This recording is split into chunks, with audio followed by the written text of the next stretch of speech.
저는 올해 42살 된 이름은 김수연이라고 합니다.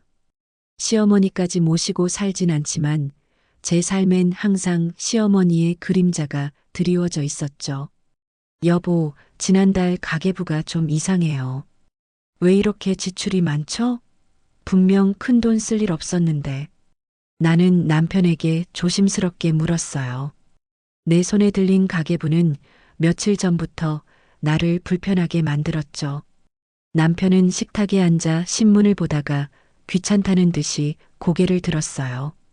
그의 눈빛은 늘 그렇듯 굉장히 짜증나는 모습이었어요. 또 그 소리야? 당신은 왜 이렇게 의심이 많아? 회사 일에 썼어. 그랬지? 남편의 목소리에는 짜증이 가득했어요. 회사 일이라는 말은 늘 그의 면죄부였죠. 구체적으로 어디에 썼는지 물어볼 틈도 주지 않았어요. 그의 싸늘한 반응에 내 속은 답답함으로 가득 찼어요. 회사 일이라면 영수증이라도 보여줘야죠. 생활비도 겨우 주면서 이렇게 큰 돈이 나가는 건 말이 안 되잖아요. 내 목소리는 떨렸지만 더는 참을 수 없었죠. 남편은 신문을 탁 소리나게 내려놓았어요. 그의 눈빛은 차갑게 변했죠. 마치 내가 선을 넘었다는 듯이요. 당신이 뭘 안다고 그래?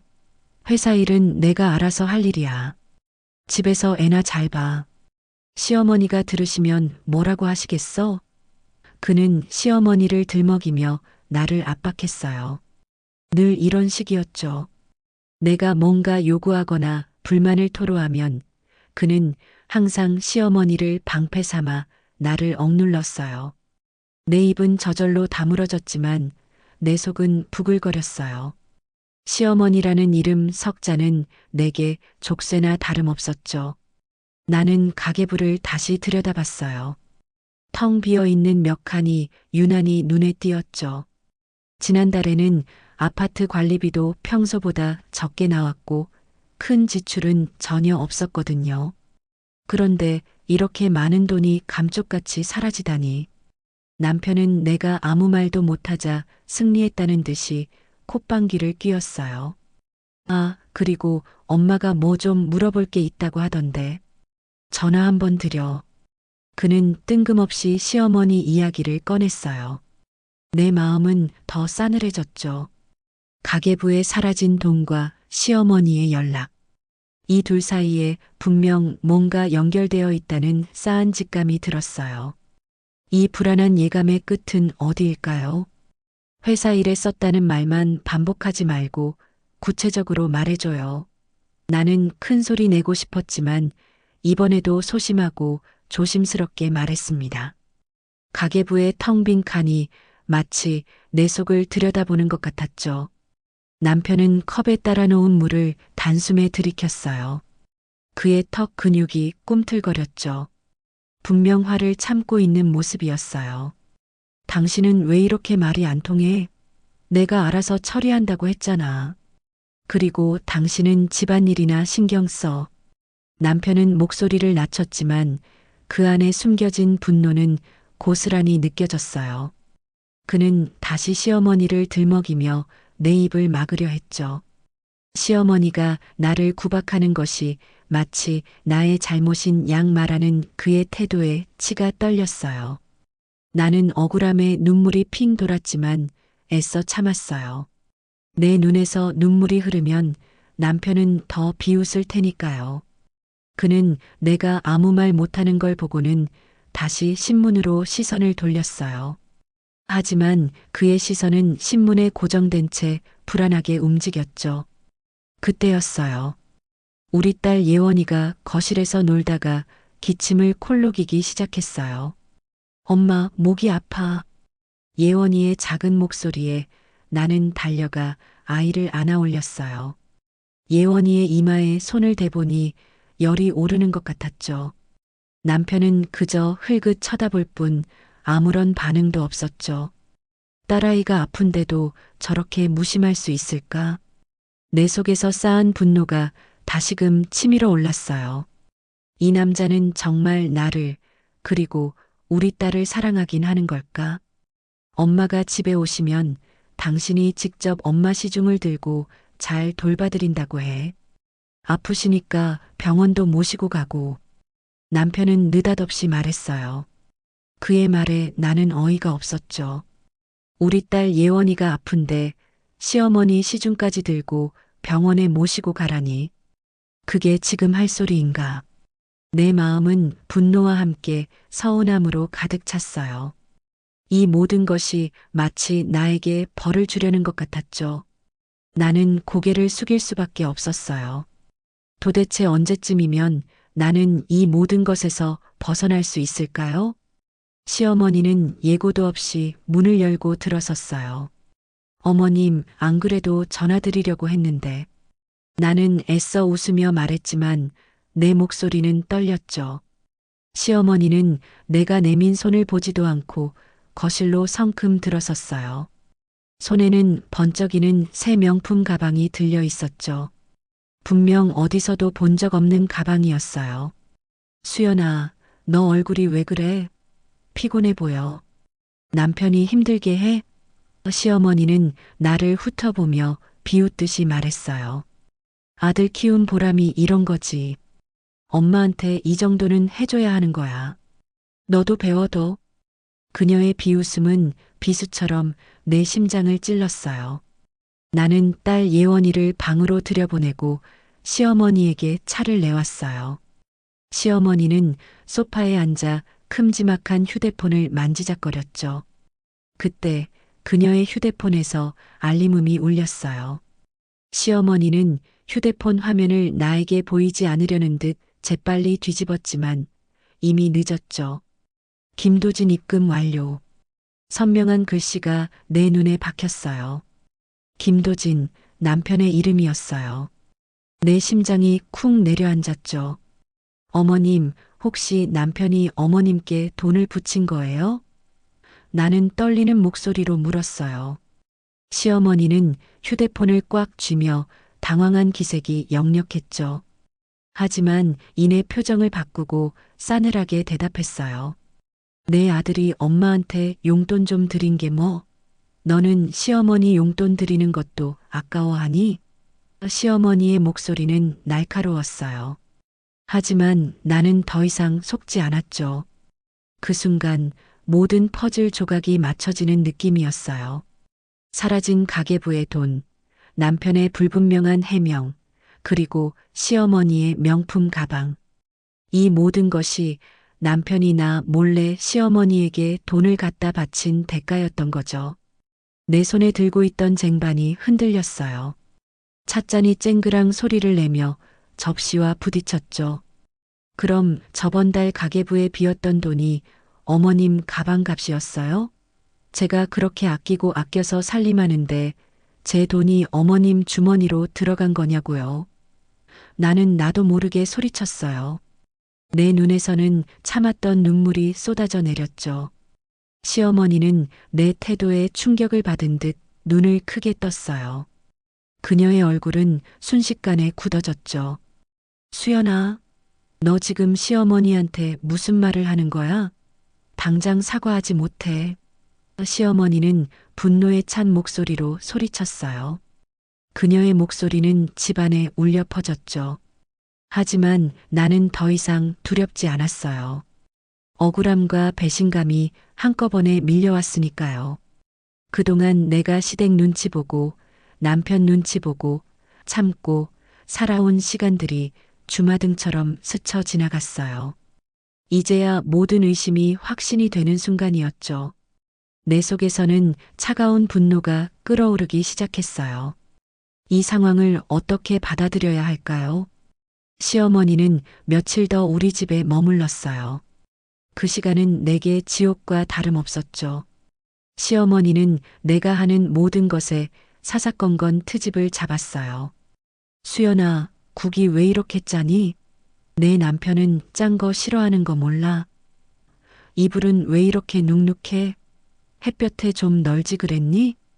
나는 입을 꾹 다물고 시어머니의 잔소리를 들었어요. 반박해봤자 소용없다는 걸 너무나 잘 알고 있었으니까요. 나는 시어머니가 떠난 후에도 그녀의 말이 계속 귓가에 맴돌았어요. 특히 남편과 시어머니가 나누던 은밀한 대화가 잊히지 않았죠. 그들의 대화는 며칠 동안 내 머릿속을 떠나지 않고 맴돌았어요. 내가 가계부에서 이상함을 느낀 바로 그 돈이 시어머니의 명품 가방 값으로 나갔다니. 남편은 나 몰래 시어머니에게 돈을 건넸고 시어머니는 마치 비밀을 지키는 공범처럼 행동했어요. 나는 그들의 행동이 너무나도 역겨웠어요. 그날 이후로 나는 남편을 보는 시선이 달라졌어요. 그의 얼굴을 볼 때마다 시어머니의 명품 가방이 떠올랐죠. 그가 나에게 잔소리를 하거나 생활비를 넉넉하게 주지 않을 때마다 나는 속으로 생각했어요. 내 돈이 다 시어머니 가방으로 들어갔겠지. 조용한 분노가 내 속에서 끌어올랐지만 나는 겉으로 티를 내지 않았어요. 내가 화를 내면 남편은 분명 더 화를 낼 테고 그러면 나만 더 고립될 거라는 걸 알았으니까요. 시어머니는 떠나기 전 수연아, 다음 달에 우리 친목 모임 있는데 너도 같이 갈까? 이번엔 좀 색다른 곳으로 갈 거야. 라고 말했어요. 나는 얼떨결에 고개를 끄덕였죠. 시어머니의 친목 모임은 늘 나에게는 고통스러운 자리였어요. 그곳에 가면 나는 투명 인간이 되거나 아니면 시어머니의 자랑거리로 전락했으니까요. 하지만 나는 거절할 수 없었어요. 거절하면 또 어떤 비난이 쏟아질지 알 수 없었으니까요. 나는 그저 조용히 시어머니의 말을 따를 수밖에 없었어요. 친목 모임 날짜가 다가올수록 내 마음은 불안해졌어요. 그곳에서 또 무슨 이야기를 듣게 될까? 또 어떤 식으로 무시당할까? 나는 속으로 한숨을 쉬었어요. 그 와중에 우리 딸 예원이가 기침을 하기 시작했어요. 엄마, 목이 아파요. 예원이의 목소리는 잔뜩 잠겨 있었죠. 나는 예원이의 이마에 손을 얹었어요. 열이 나는 것 같았죠. 내 마음은 더 불안해졌어요. 아이가 아픈데 나는 과연 친목 모임에 갈 수 있을까요? 나는 고립감에 휩싸였어요. 나에게는 이 문제를 함께 나눌 사람이 아무도 없다는 생각이 들었죠. 이 모든 상황이 너무나도 버거웠어요. 밤새도록 예원이의 기침 소리가 멈추지 않았어요. 나는 밤새도록 예원이 옆을 지키며 해열제를 먹이고 물수건으로 몸을 닦아줬죠. 예원이의 작은 몸이 뜨겁게 달아오를 때마다 내 마음은 타들어가는 것 같았어요. 남편은 옆에서 코를 골며 자고 있었죠. 그는 예원이가 아픈 것을 알면서도 아무런 걱정 없이 잠에 빠져 있었어요. 나는 그런 남편의 모습에 더 큰 배신감을 느꼈어요. 새벽녘이 되어서야 예원이의 열이 조금 내렸어요. 나는 그제야 한숨을 돌렸죠. 하지만 내 마음은 여전히 무거웠어요. 시어머니의 친목 모임 날짜는 코앞으로 다가왔고 예원이는 아직 완전히 회복되지 않았으니까요. 나는 친목 모임에 가지 않겠다고 말하고 싶었지만 시어머니의 눈치를 봐야 했어요. 시어머니는 내가 그 모임에 참석하는 것을 당연하게 여겼으니까요. 여보, 예원이 열이 좀 나는 것 같아요. 병원에 데려가 봐야 할 것 같아요. 나는 아침 일찍 남편을 깨우며 말했어요. 남편은 눈을 비비며 일어났죠. 벌써? 괜찮을 거야. 애들은 원래 좀 아팠다가 괜찮아지고 그러는 거 아니겠어? 그리고 오늘 중요한 미팅이 있어서 회사 나가봐야 해. 남편은 대수롭지 않게 말하며 출근 준비를 시작했어요. 그의 목소리에는 일말의 미안함도 섞여 있지 않았어요. 결국 그의 선택은 회사를 향했죠. 그의 뒷모습에서 나는 가족보다 일이 우선인 남자의 비겁함을 보았어요. 나는 남편의 차가운 태도에 절망했어요. 예원이가 아픈데도 자신의 스케줄만 생각하는 남편의 모습에 나는 큰 충격을 받았죠. 예원이를 위해 남편에게 매달리고 싶었지만 그의 표정은 이미 단호했어요. 나는 혼자서 예원이를 병원에 데려가야 한다는 생각에 눈앞이 캄캄해졌어요. 이 모든 것이 다 내 탓인 것 같았어요. 내가 부족해서, 내가 능력이 없어서, 내가 경제적으로 의존하고 있어서 이런 대접을 받는 걸까요? 나는 침대에 누워 잠든 예원이의 작은 손을 잡았어요. 예원이의 손은 아직도 미열이 있었죠. 나는 예원이 옆에 앉아 한없이 울었어요. 목구멍까지 차오르는 서러움에 나는 숨조차 제대로 쉴 수 없었죠. 그동안 꾹꾹 눌러왔던 모든 감정이 한꺼번에 터져 나오는 것 같았어요. 나는 너무나도 무력했어요. 예원이를 지켜줄 힘조차 없는 것 같았죠. 이 절망감에서 벗어날 수 있을까요?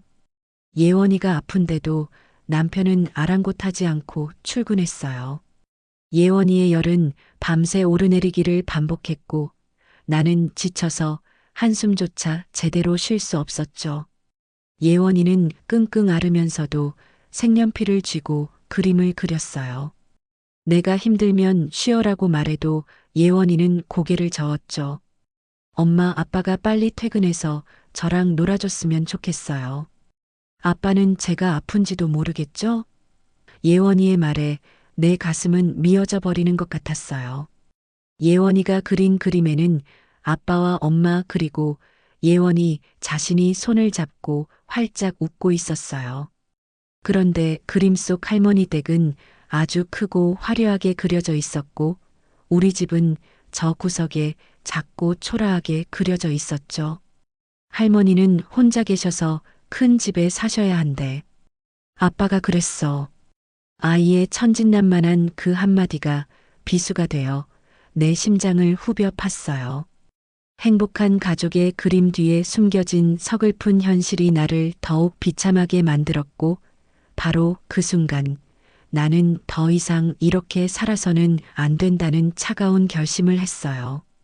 오후가 되어서도 남편에게서는 연락이 없었어요.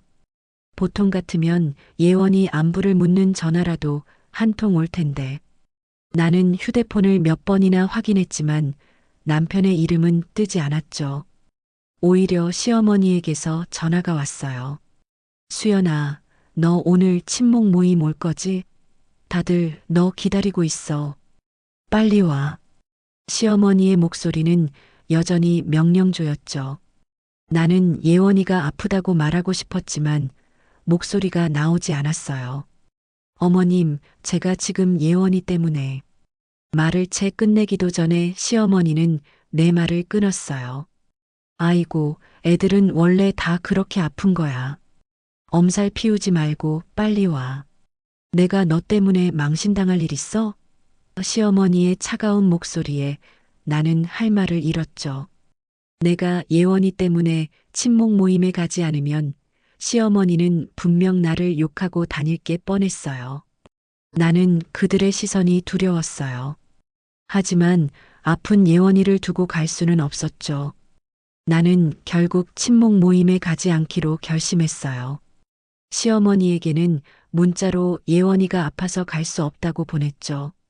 시어머니에게서 바로 전화가 걸려왔지만 나는 받지 않았어요. 예원이를 먼저 생각해야 한다는 마음이 더 컸으니까요. 나는 예원이 옆에 앉아 그림을 다시 들여다봤어요. 예원이의 그림 속 아빠는 웃고 있는데 현실의 아빠는 너무나도 달랐죠. 내 마음속에서는 조용한 분노가 다시금 끓어오르기 시작했어요. 이 모든 무시와 경제적 통제, 그리고 예원이의 아픔까지 이 모든 것을 더 이상 견딜 수 없다는 생각이 들었어요. 나는 예원이의 그림을 소중하게 품에 안았어요. 이 그림이 내게 힘을 주는 것 같았죠. 나는 이제 어떻게 해야 할까요? 예원이의 열은 밤이 깊어질수록 더 뜨겁게 달아올랐어요. 나는 밤새도록 젖은 수건으로 예원이의 몸을 닦아주며 간호했어요. 내 손은 차갑게 식어갔지만 예원이의 이마는 여전히 불덩이 같았죠. 새벽녘이 되자 예원이는 힘없이 눈을 떴어요. 엄마, 머리가 너무 아파요. 예원이의 작은 목소리에 내 심장은 찢어지는 것 같았어요. 아침이 밝자마자 나는 남편에게 다시 전화했어요. 여보, 예원이 열이 너무 심해요. 병원에 빨리 가봐야 할 것 같아요. 오늘 꼭 같이 가요. 내 목소리는 간절했어요. 하지만 남편의 반응은 싸늘했죠. 지금 나는 중요한 미팅이 있어서 안 돼. 당신이 알아서 데려가. 내가 갈 시간 없어. 남편은 단칼에 거절했어요. 내 손에 들린 휴대폰이 미끄러질 뻔했죠. 어떻게 그렇게 말할 수 있어요? 당신 딸이 아프다잖아요. 회사 일보다 딸이 먼저 아니에요? 나는 울분을 토하듯 소리쳤어요. 하지만 남편은 내 말을 비웃듯 받아쳤어요. 당신이 유난 떠는 거야. 애들 다 그렇게 크는 거지. 그리고 나 지금 시어머니 병원에 모시고 가야 해. 당신도 알잖아. 남편은 시어머니를 또다시 핑계댔어요. 그의 목소리에는 어쩔 수 없다는 듯한 자기 합리화가 섞여 있었지만 내 눈앞은 캄캄해졌죠. 충격과 분노가 한꺼번에 밀려왔어요. 나는 그대로 주저앉았어요.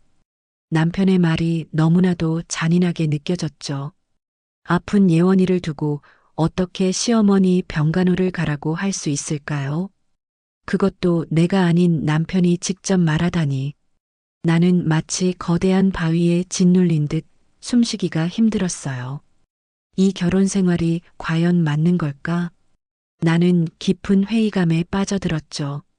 예원이의 열이 계속 오르는데 나는 과연 혼자서 예원이를 데리고 병원에 갈 수 있을까요? 나는 눈앞이 캄캄했어요.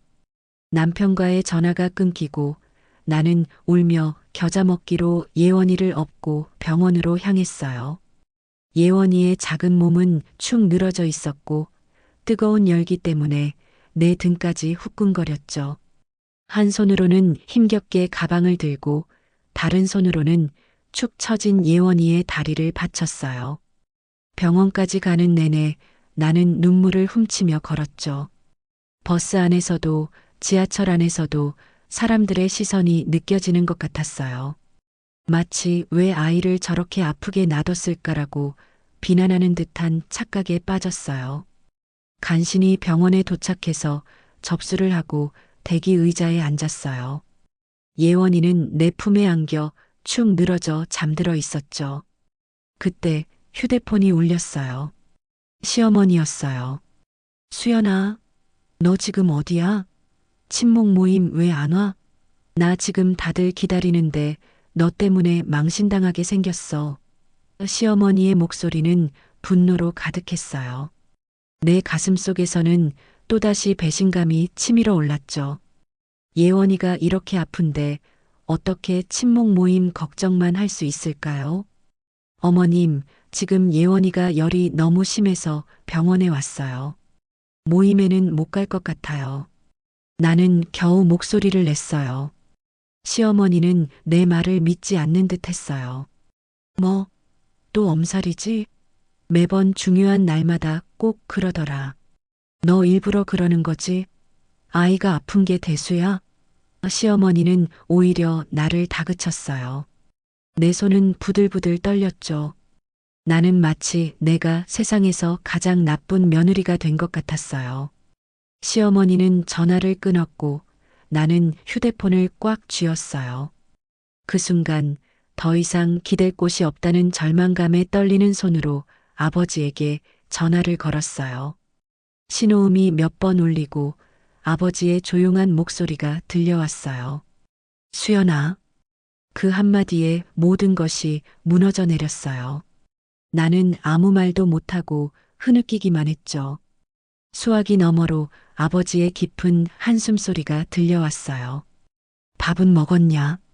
그 평범한 한마디가 그 어떤 위로보다 더 따뜻하게 내 가슴을 파고들었어요. 이 사람들은 나를 가족으로 생각하지 않는구나. 하지만 나에겐 아버지가 있구나. 나는 그때 처음으로 깨달았어요. 병원에서 예원이는 링거를 맞으며 겨우 잠이 들었어요. 나는 핏기 없는 예원이의 작은 얼굴을 보며 가슴이 미어졌죠. 남편에게서, 시어머니에게서 아무런 연락도 오지 않았어요. 나는 휴대폰을 쥐고 멍하니 화면만 바라봤어요. 이 넓은 세상에 예원이와 나 단둘만 남겨진 것 같았죠. 고립감은 나를 집어삼킬 듯 했지만 방금 전 아버지와의 통화가 작은 온기가 되어 내 마음을 겨우 지탱하고 있었어요. 예원이가 잠든 사이 나는 잠시 병원 복도에 나와 앉았어요. 창밖으로는 해가 뉘엿뉘엿 넘어가고 있었죠. 내 마음속에는 주체할 수 없는 자괴감이 밀려왔어요. 내가 좀 더 강했다면, 내가 좀 더 경제력이 있었다면 예원이가 이렇게 아픈데도 혼자 힘들어하지 않았을 텐데. 모든 것이 내 부족함 때문인 것 같았어요. 나는 고개를 숙이고 한없이 울었죠. 그때 병실에서 뒤척이는 소리가 들렸어요. 예원이가 잠에서 깬 모양이었어요. 나는 눈물을 닦고 병실로 들어갔죠. 링거를 맞고 잠든 예원이의 이마를 닦아주었어요. 예원이는 힘없이 눈을 뜨고 나를 보며 조용히 속삭였어요. 엄마, 우리 아빠는 왜 나한텐 웃어주지 않아? 아이의 그 한마디에 내 세상이 무너져 내리는 것 같았어요. 나는 아무 대답도 할 수 없었죠. 나는 예원이의 작은 손을 잡았어요. 예원이의 손은 여전히 따뜻했지만 내 마음은 차갑게 식어갔죠. 그 순간 내 안에서 작은 불씨 하나가 피어올랐어요. 이대로 무너질 수는 없다는 생각이었죠. 예원이를 위해서라도, 그리고 방금 내 울음을 들어주신 아버지를 위해서라도 나는 더 이상 약해져서는 안 된다는 다짐이 들었어요. 이 모든 무시와 배신에 대해 나는 반드시 대가를 치르게 할 것이다. 내면에서 들려오는 목소리는 더 이상 질문이 아니었어요. 병원에서 예원이와 하룻밤을 보낸 후 아침 일찍 퇴원했어요. 집으로 돌아오는 길은 어제와 다름없이 쓸쓸했죠. 남편에게서는 여전히 아무런 연락도 없었고 시어머니에게서도 마찬가지였어요. 마치 나와 예원이는 없는 사람인 양 모두에게 잊힌 것 같았어요. 집은 어제 내가 나가기 전과 똑같은 모습이었죠.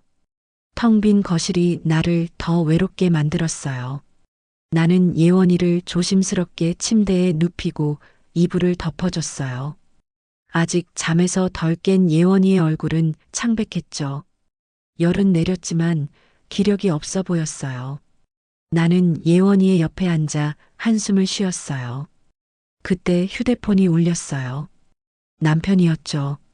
내 심장이 쿵 내려앉았지만 동시에 조용한 분노가 치밀어 올랐어요. 이제 와서 왜 전화했을까? 어디야? 어제 왜 연락도 안 받고? 엄마가 너 때문에 아주 난리가 나셨어.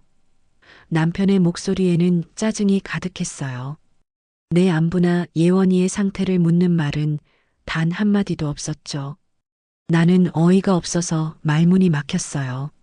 어떻게 이럴 수 있을까요? 예원이 열이 너무 심해서 병원에 있었어요. 당신은 당신 딸이 아픈데 어떻게 연락 한 통 없을 수 있죠? 그리고 어머님은 모임 때문에 저한테 소리 지르셨어요. 이게 말이 된다고 생각해요? 나는 차분하게 하지만 단호하게 따져 물었어요. 내 목소리는 흔들리지 않았죠. 더는 남편의 태도에 휘둘리고 싶지 않았어요.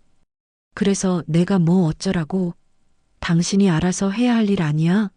나는 회사 일도 바쁘고 엄마도 모시고 가야 할 곳이 많아. 당신이 알아서 잘했어야지. 쓸데없는 소리 하지 말고 오늘 저녁에 엄마 식사 대접할 준비나 해놔. 어제 당신 때문에 망신당했다고 엄청 화나셨어. 남편은 내 말을 끊고 일방적으로 통보했어요. 그의 목소리에는 단 한 점의 미안함도 없었죠. 그는 잠시 머뭇거리더니 회유하는 듯한 목소리로 덧붙였어요. 그래도 예원이 아빠잖아. 날 쫓아내면 예원이한텐 뭐라고 할 건데? 그 말에 나는 울컥하며 소리쳤어요. 그럼 나까지 무너져야 돼? 나까지 참아야 돼? 내 절규에 남편은 당황한 듯 말을 잇지 못했어요. 나는 그의 말을 더 이상 듣고 싶지 않아 그대로 전화를 끊었어요. 내 손은 부들부들 떨렸지만 더 이상 그의 말을 들을 필요가 없었죠. 나는 예원이의 이마를 한번 쓸어주었어요. 이제 이 무력감을 반드시 깨부술 것이다. 남편과의 전화가 끊긴 후 나는 온몸에 힘이 쭉 빠졌어요. 예원이 옆에 앉아 멍하니 천장을 바라봤죠. 그동안 내가 어떻게 살아왔는지 주마등처럼 스쳐 지나갔어요. 남편의 무시, 시어머니의 멸시, 그리고 그들의 이기적인 행동들. 나는 그 모든 것을 참고 견디며 살아왔었죠. 하지만 이제는 더 이상 그럴 수 없었어요. 점심때가 다 되어갈 무렵 현관문이 벌컥 열리는 소리가 들렸어요. 시어머니였죠. 어제 모임에 가지 않았다고 벼르고 오신 게 분명했어요.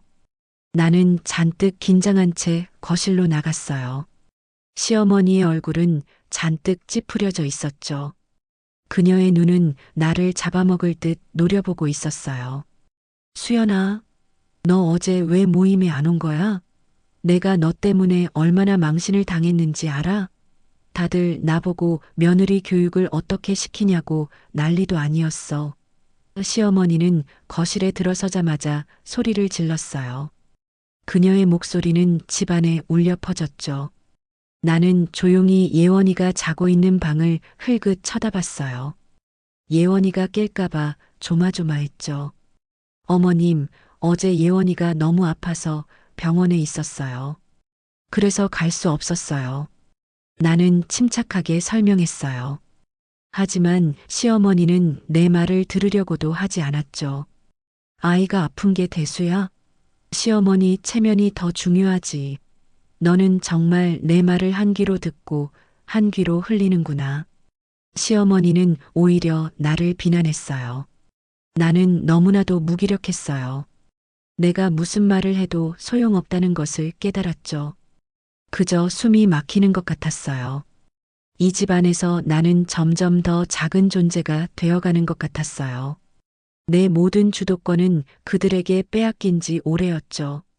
나는 언제쯤 이 무력감에서 벗어날 수 있을까요? 시어머니는 잔소리를 퍼붓고는 만족스럽다는 듯 혀를 찼어요. 그리고는 거실에 앉아 텔레비전을 켰죠. 마치 내가 투명 인간이라도 된 듯 나를 무시하는 그녀의 태도에 나는 주먹을 꽉 쥐었어요. 내 안에서는 뜨거운 것이 치밀어 올랐지만 나는 억지로 참고 방으로 들어왔죠. 예원이는 다행히 시어머니의 고함 소리에도 깨지 않고 새근새근 잠들어 있었어요. 나는 예원이의 옆에 앉아 한참을 바라봤어요. 예원이의 작은 손에는 어제 그린 그림이 꼭 쥐어 있었죠.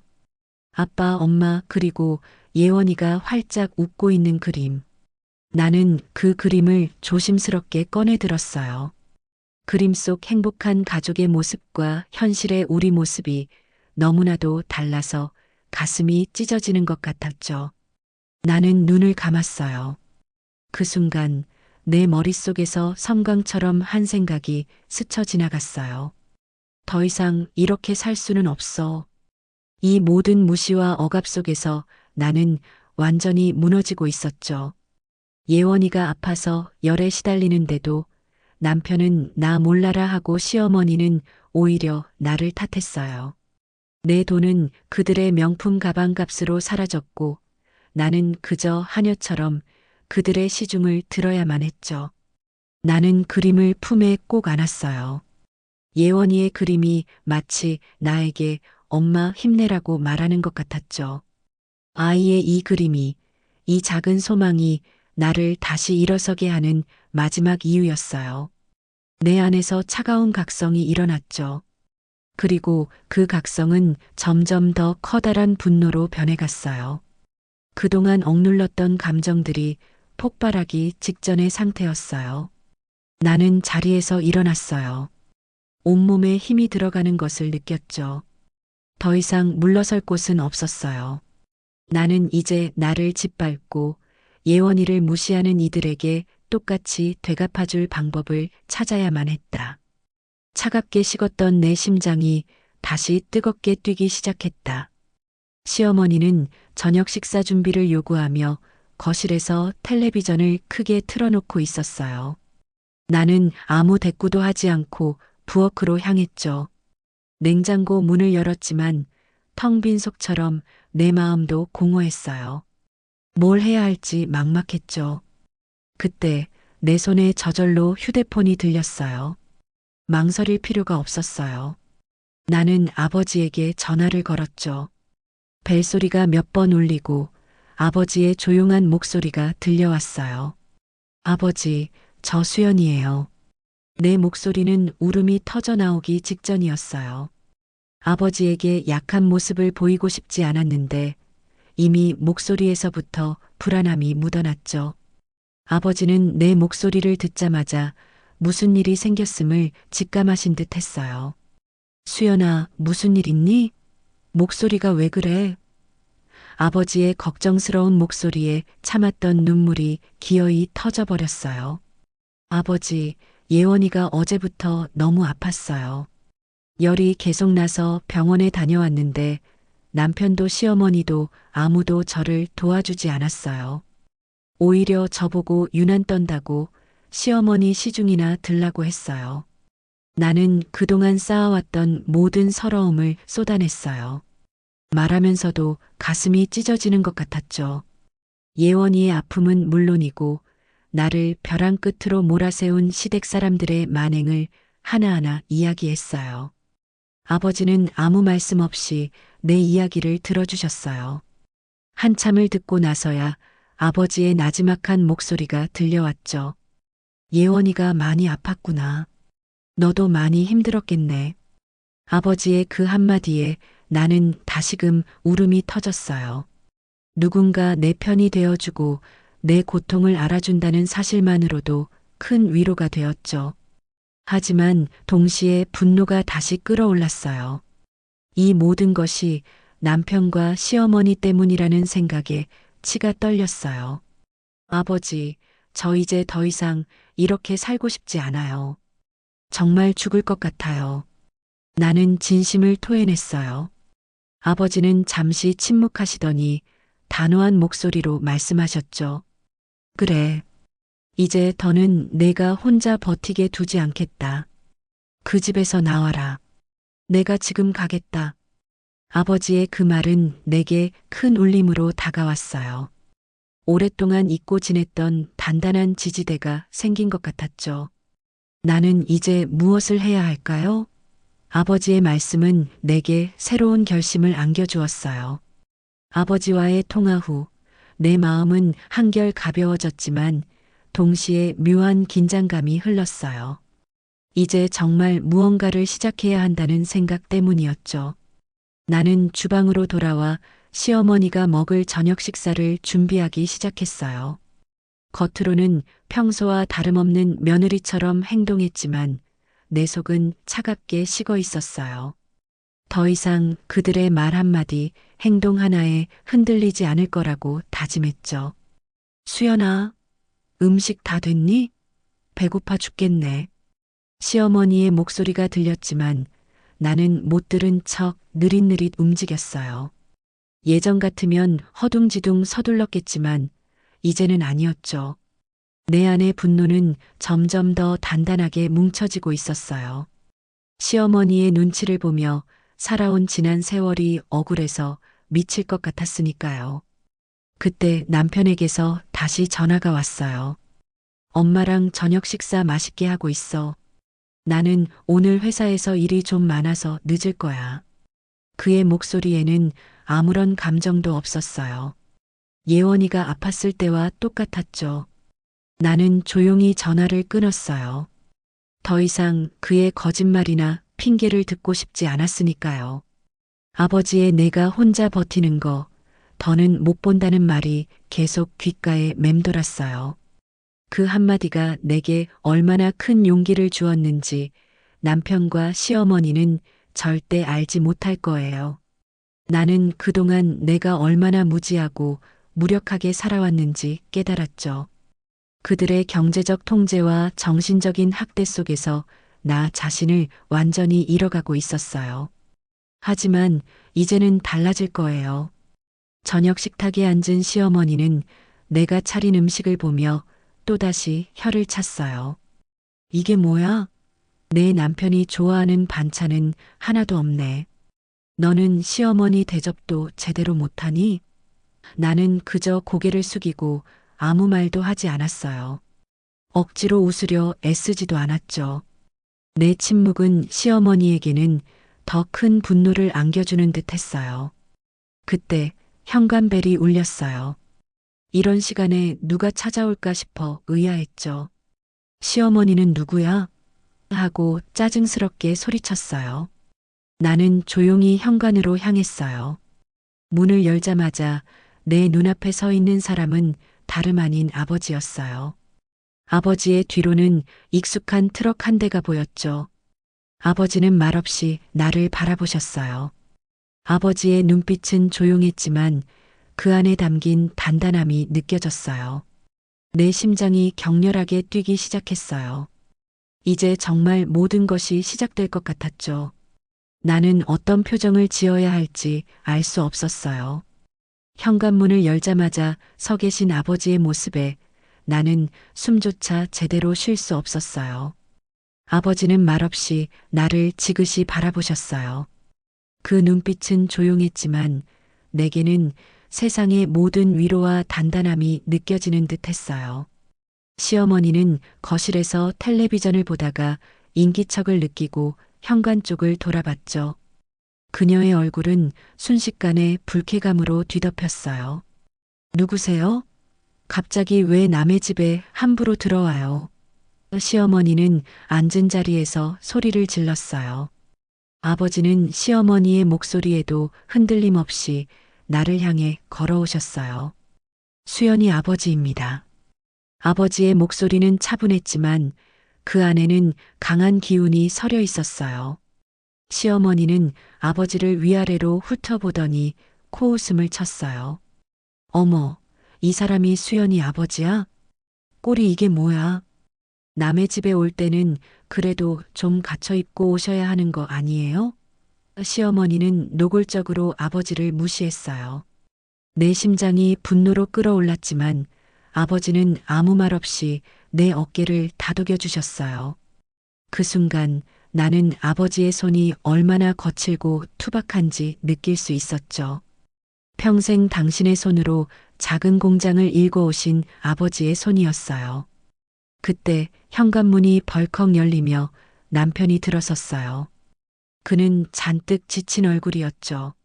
엄마, 저 왔어요. 수연아, 왜 이렇게 늦었어? 엄마 밥도 안 드리고 뭐 하는 거야? 남편은 나를 보자마자 다그쳤어요. 그리고는 현관에 서 있는 아버지를 발견하고는 눈이 휘둥그레졌죠. 그의 얼굴에는 당황한 기색이 역력했어요. 남편은 아버지를 보자마자 순식간에 표정을 굳혔어요. 아, 장인어른. 어쩐 일이세요? 갑자기 왜? 남편은 말을 더듬었어요. 그의 눈빛은 불안하게 흔들렸죠. 마치 아버지가 이곳에 있다는 사실을 들켜서는 안 되는 비밀이라도 되는 것처럼요. 나는 남편의 그런 태도에 기가 막혔어요. 평소 나를 무시하던 오만한 태도는 온데간데였고 잔뜩 겁먹은 어린아이 같은 모습이었으니까요. 아버지는 아무 말 없이 남편을 지그시 바라봤어요. 그리고는 싸늘한 목소리로 말했죠. 수연이를 데리러 왔다. 아버지의 단 한마디는 집안의 모든 소리를 집어삼킬 듯 강력했어요. 남편과 시어머니는 충격을 받은 듯 그대로 굳어버렸죠. 시어머니는 뭐라고요? 이 밤중에 남의 집에서 무슨 소리예요? 하고 소리를 질렀어요. 남편은 장인어른, 지금 이게 무슨 말씀이세요? 하며 어쩔 줄 몰라 했죠. 내 안에서는 분노가 활화산처럼 타올랐어요. 이제야 알았죠. 아버지는 내가 그동안 겪었던 모든 고통을 지켜보고 계셨다는 것을. 나는 이제 그들의 손을 놓을 것이다. 아버지, 지금 이게 무슨 말씀이세요? 갑자기 왜 이러시는 거예요? 남편은 당황한 기색이 역력한 채 아버지에게 달려들 듯 다가섰어요. 그의 얼굴은 순식간에 흙빛으로 변했죠. 평소 나를 무시하며 오만하게 굴던 모습은 온데간데 없었어요. 시어머니는 뭐가 뭔지 모르는 듯 눈만 껌뻑이며 남편과 아버지를 번갈아 봤어요.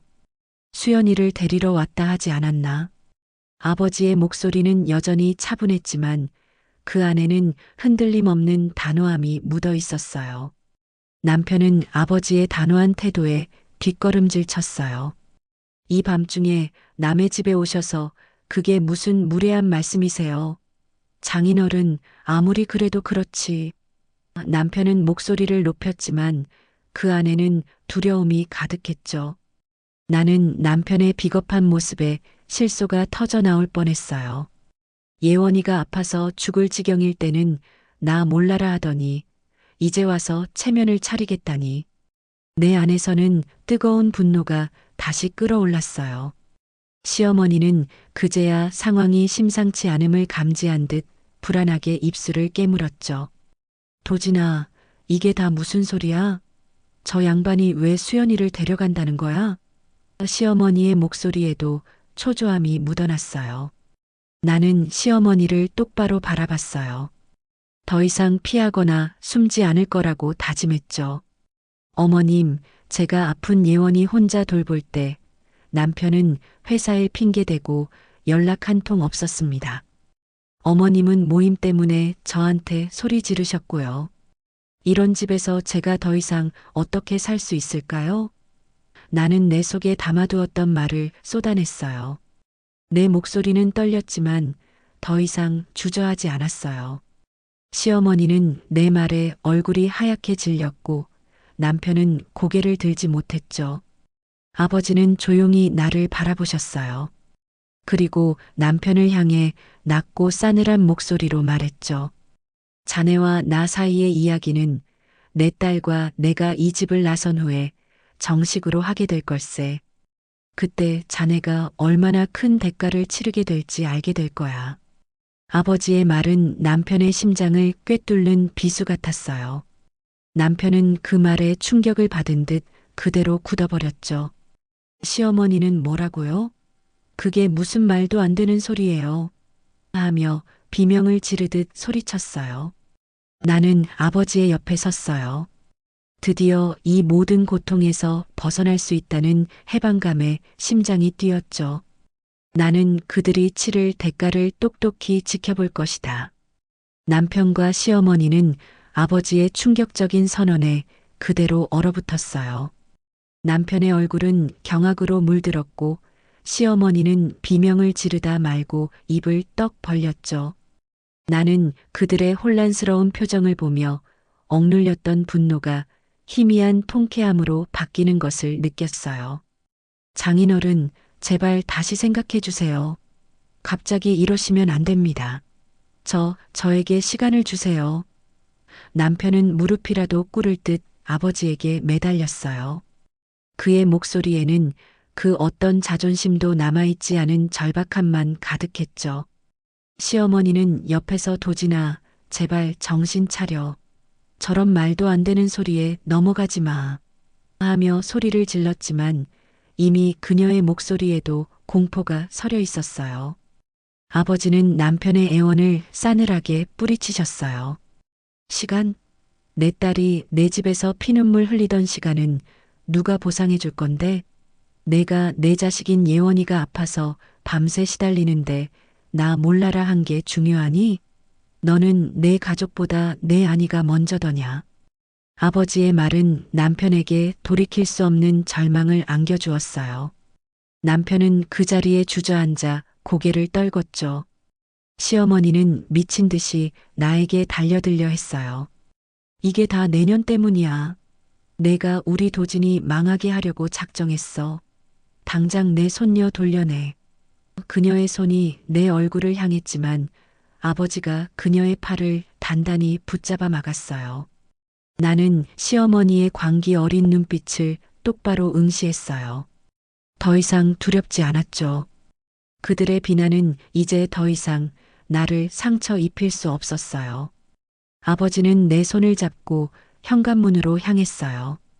수연아, 예원이 데리고 가자. 이제 여기 있을 이유 없다. 아버지의 목소리는 조용했지만 그 단호함은 내 마음속 모든 미련을 끊어냈어요. 나는 고개를 끄덕였죠. 이 지긋지긋한 집, 이 모든 고통의 근원과 단절할 시간이었어요. 남편은 주저앉아 흐느꼈고 시어머니는 분통을 터뜨리며 소리를 질렀어요. 하지만 나는 더 이상 그들의 소리에 귀 기울이지 않았어요. 나는 시어머니와 남편을 뒤로하고 아버지와 함께 현관을 나섰어요. 문 밖에는 아버지의 낡은 트럭이 우리를 기다리고 있었죠. 트럭 열쇠는 아버지의 손에 든 채 흔들리고 있었어요. 그 열쇠는 단순한 트럭 열쇠가 아니었어요. 내게는 해방의 열쇠였고 새로운 시작의 열쇠였죠. 트럭에 올라타자마자 나는 창밖으로 이 집을 다시 한번 바라봤어요. 더 이상 미련은 없었죠. 내 안에서는 억눌렸던 모든 감정들이 해방감을 터뜨리며 후련함이 밀려왔어요. 나는 이제 정말 자유로워질 수 있을까요? 남편과 시어머니는 아버지의 마지막 선언 앞에서 무너져 내렸어요. 남편은 바닥에 주저앉아 멍하니 천장만 바라봤고 시어머니는 미친 듯이 소리를 지르며 현관문 쪽으로 달려들었죠. 하지만 나는 그들의 처절한 모습에도 더 이상 흔들리지 않았어요. 내 안에는 오직 예원이와 나를 위한 새로운 결심만이 가득했죠. 나는 아버지의 손을 잡고 트럭에 올라탔어요. 뒷좌석에는 잠든 예원이가 편안하게 숨을 쉬고 있었죠. 트럭 시동이 걸리고 낡은 엔진 소리가 이 밤의 정적을 갈랐어요. 나는 창밖으로 우리가 살았던 아파트를 마지막으로 바라봤어요. 불이 환하게 켜진 거실 안으로 남편과 시어머니의 희미한 그림자가 보였죠. 그들은 마치 절규하는 듯 보였지만 이제 그들의 비명은 더 이상 내게 아무런 의미가 없었어요. 트럭이 아파트를 벗어나자 나는 길게 숨을 내쉬었어요. 그동안 억눌렸던 모든 응어리가 한순간에 터져나가는 것 같았죠. 내 얼굴에는 차가운 밤 공기가 스쳤지만 내 마음은 오히려 뜨거워졌어요. 그들에게 복수하겠다는 다짐, 그리고 예원이와 함께 새로운 삶을 시작하겠다는 결심 때문이었죠. 아버지는 묵묵히 운전만 하셨어요. 나는 아버지의 굳건한 옆모습을 바라봤죠. 평생 가족을 위해 묵묵히 살아오신 아버지의 어깨가 오늘따라 더 커 보였어요. 나는 아버지의 존재가 얼마나 든든한지 새삼 깨달았어요. 트럭은 어둠 속을 가르며 앞으로 나아갔어요. 나는 이제 뒤돌아보지 않을 거예요. 지난 세월의 아픔과 억울함은 이 밤에 모두 묻어버릴 거예요. 이제 나에게 남은 것은 오직 예원이와 나 자신의 행복뿐이었죠. 남편과 시어머니는 자신들이 저지른 일에 대한 대가를 치르게 될 거예요. 그들이 어떤 절망을 겪게 될지는 모르지만 나는 더 이상 그들에게 아무런 감정도 느끼지 않을 거예요. 나는 이제 자유로워질 것이다. 친정집으로 돌아온 지 며칠이 지났지만 아직도 나는 꿈을 꾸는 것 같았어요. 아버지의 낡은 트럭을 타고 그 지긋지긋한 집을 벗어나던 순간은 평생 잊지 못할 거예요. 예원이는 친정집 마당에서 강아지와 신나게 뛰어놀고 있었죠. 아이의 얼굴에서 오랜만에 환한 웃음꽃이 피어나는 것을 보니 내 마음도 조금은 놓였어요. 바로 그때 휴대폰이 다시 진동했어요. 화면에는 남편의 이름이 선명하게 떠 있었죠. 나는 잠시 망설였지만 이내 전화를 받았어요. 그의 목소리에는 초조함이 가득했어요. 당신 지금 어디야? 당장 집으로 돌아와. 왜 연락이 안 돼? 남편은 다짜고짜 소리를 질렀어요. 그의 목소리에는 내가 알지 못하는 불안감이 섞여 있었죠. 나는 그의 다급한 목소리에 묘한 만족감을 느꼈죠. 글쎄요. 제가 왜 당신이 있는 곳으로 돌아가야 하죠? 나는 차갑게 말했어요. 내 목소리는 흔들림이 없었죠. 그동안 남편에게 당했던 무시와 멸시를 그대로 되갚아주는 듯한 기분이었어요. 당신 지금 제정신이야? 장인어른한테 연락 좀 해봐.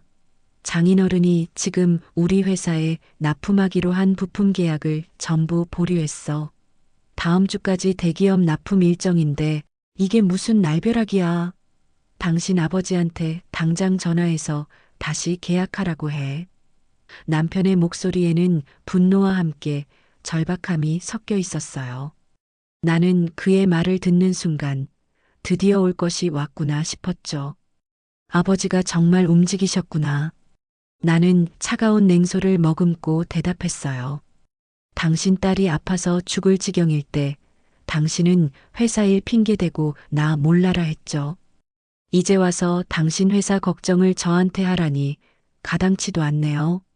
나는 더 이상 그의 말을 들을 필요가 없다는 생각에 전화를 끊었어요. 남편의 절규하는 듯한 목소리가 귓가에 맴돌았지만 나는 아무렇지 않았어요. 이제 시작일 뿐이었다. 남편이랑 통화가 끝나고도 가슴이 쿵쾅거렸어요. 그가 다급하게 장인어른 회사에서 납품 계약을 멈췄어. 그 소리에 아버지가 정말 움직이셨구나 하고 확신이 들었죠. 마당에서 우리 예원이가 신나게 뛰어노는 걸 조용히 보고 있었어요. 아이가 해맑게 웃는 모습을 보는데 제 마음은 더 차갑고 냉정해지더군요. 점심을 준비하는 아버지의 뒷모습을 보며 나는 조용히 다가갔어요. 아버지, 남편한테 전화 왔었어요. 도진 씨 회사 일이 좀 복잡하게 된 것 같다고요. 납품 계약 보류라고 하던데. 나는 최대한 아무렇지 않은 척 말했지만 내 목소리에는 미묘한 기대감이 실려 있었죠.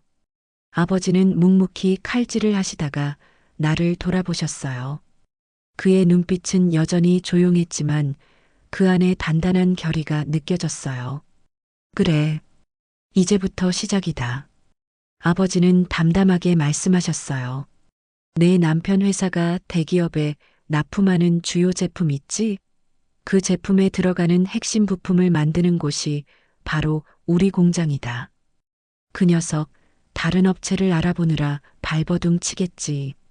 하지만 공급을 끊는 건 진짜 계획의 시작에 불과해.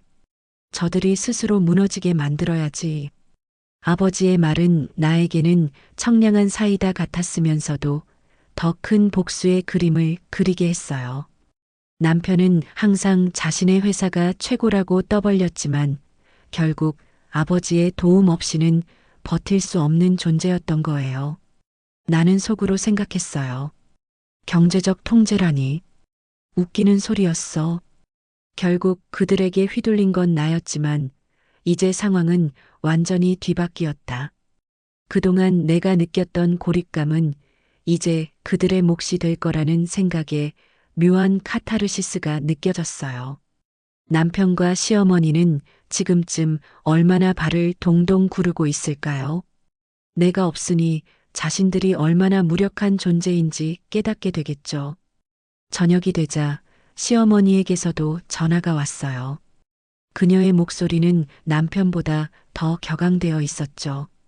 수연아, 너 당장 집으로 돌아와. 내 아버지한테 우리 도진이 회사 망하게 하지 말라고 해. 내가 이럴 수 있어? 내 손으로 내 남편을 망하게 할 셈이야?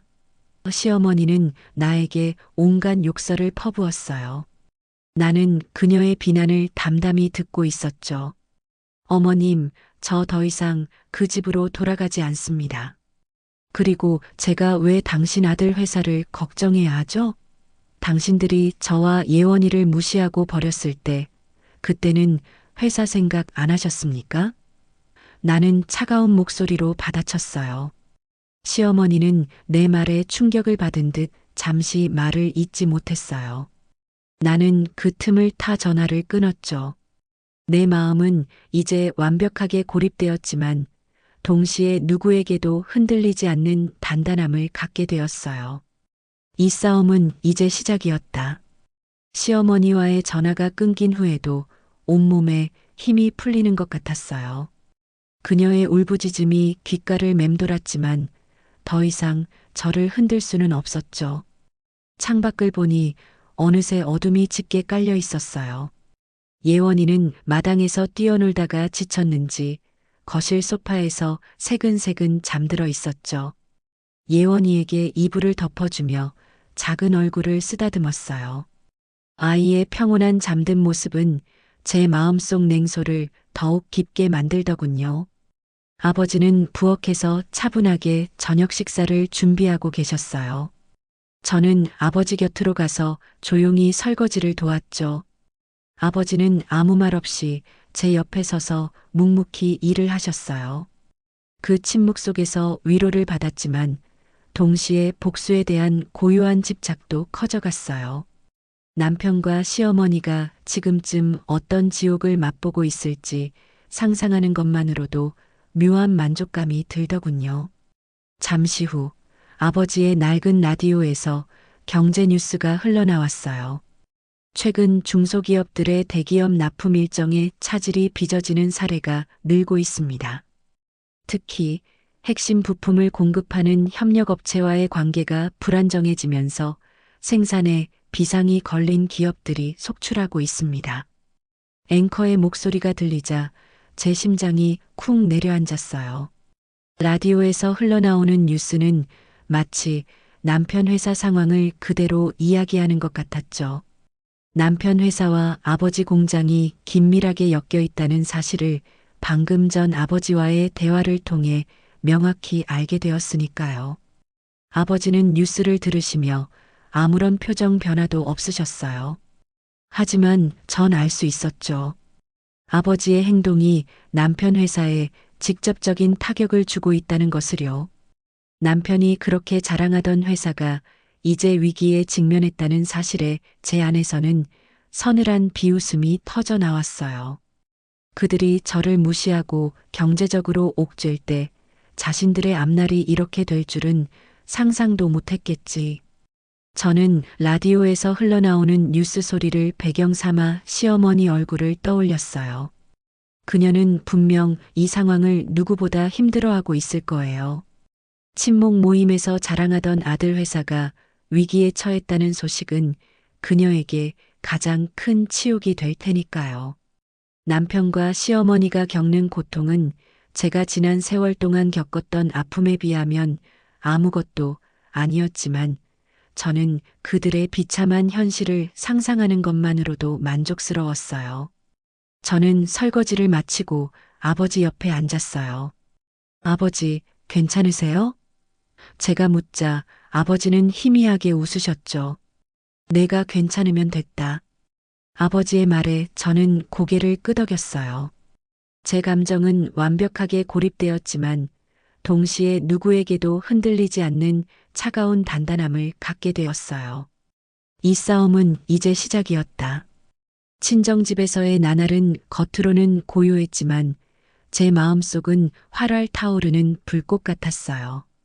남편과 시어머니에게서 오는 전화는 쉴 새 없었지만 저는 단 한 통도 받지 않았죠.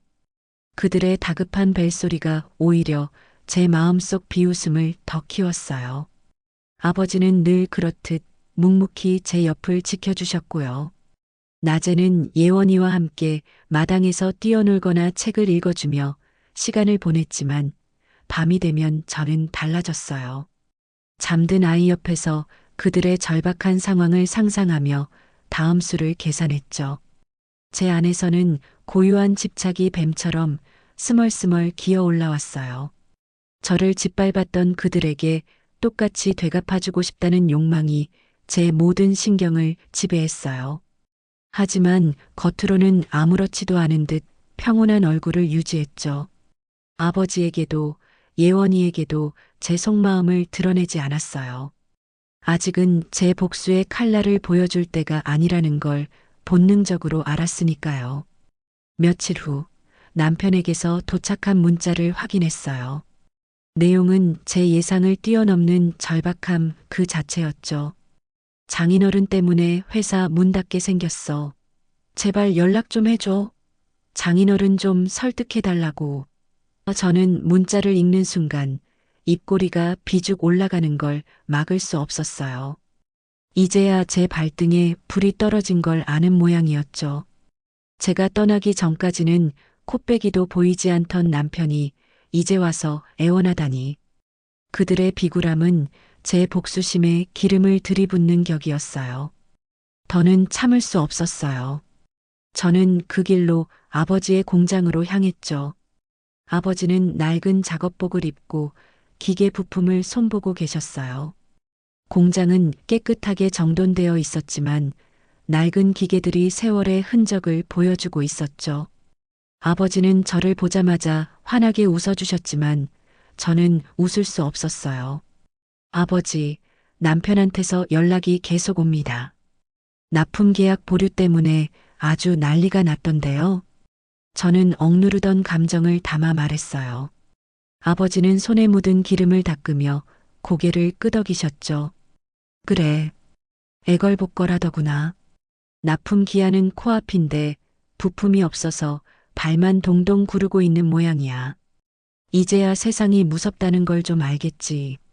아버지의 말에 제 속은 후련했지만 동시에 더 큰 그림을 그려야 한다는 생각에 심장이 뛰었어요.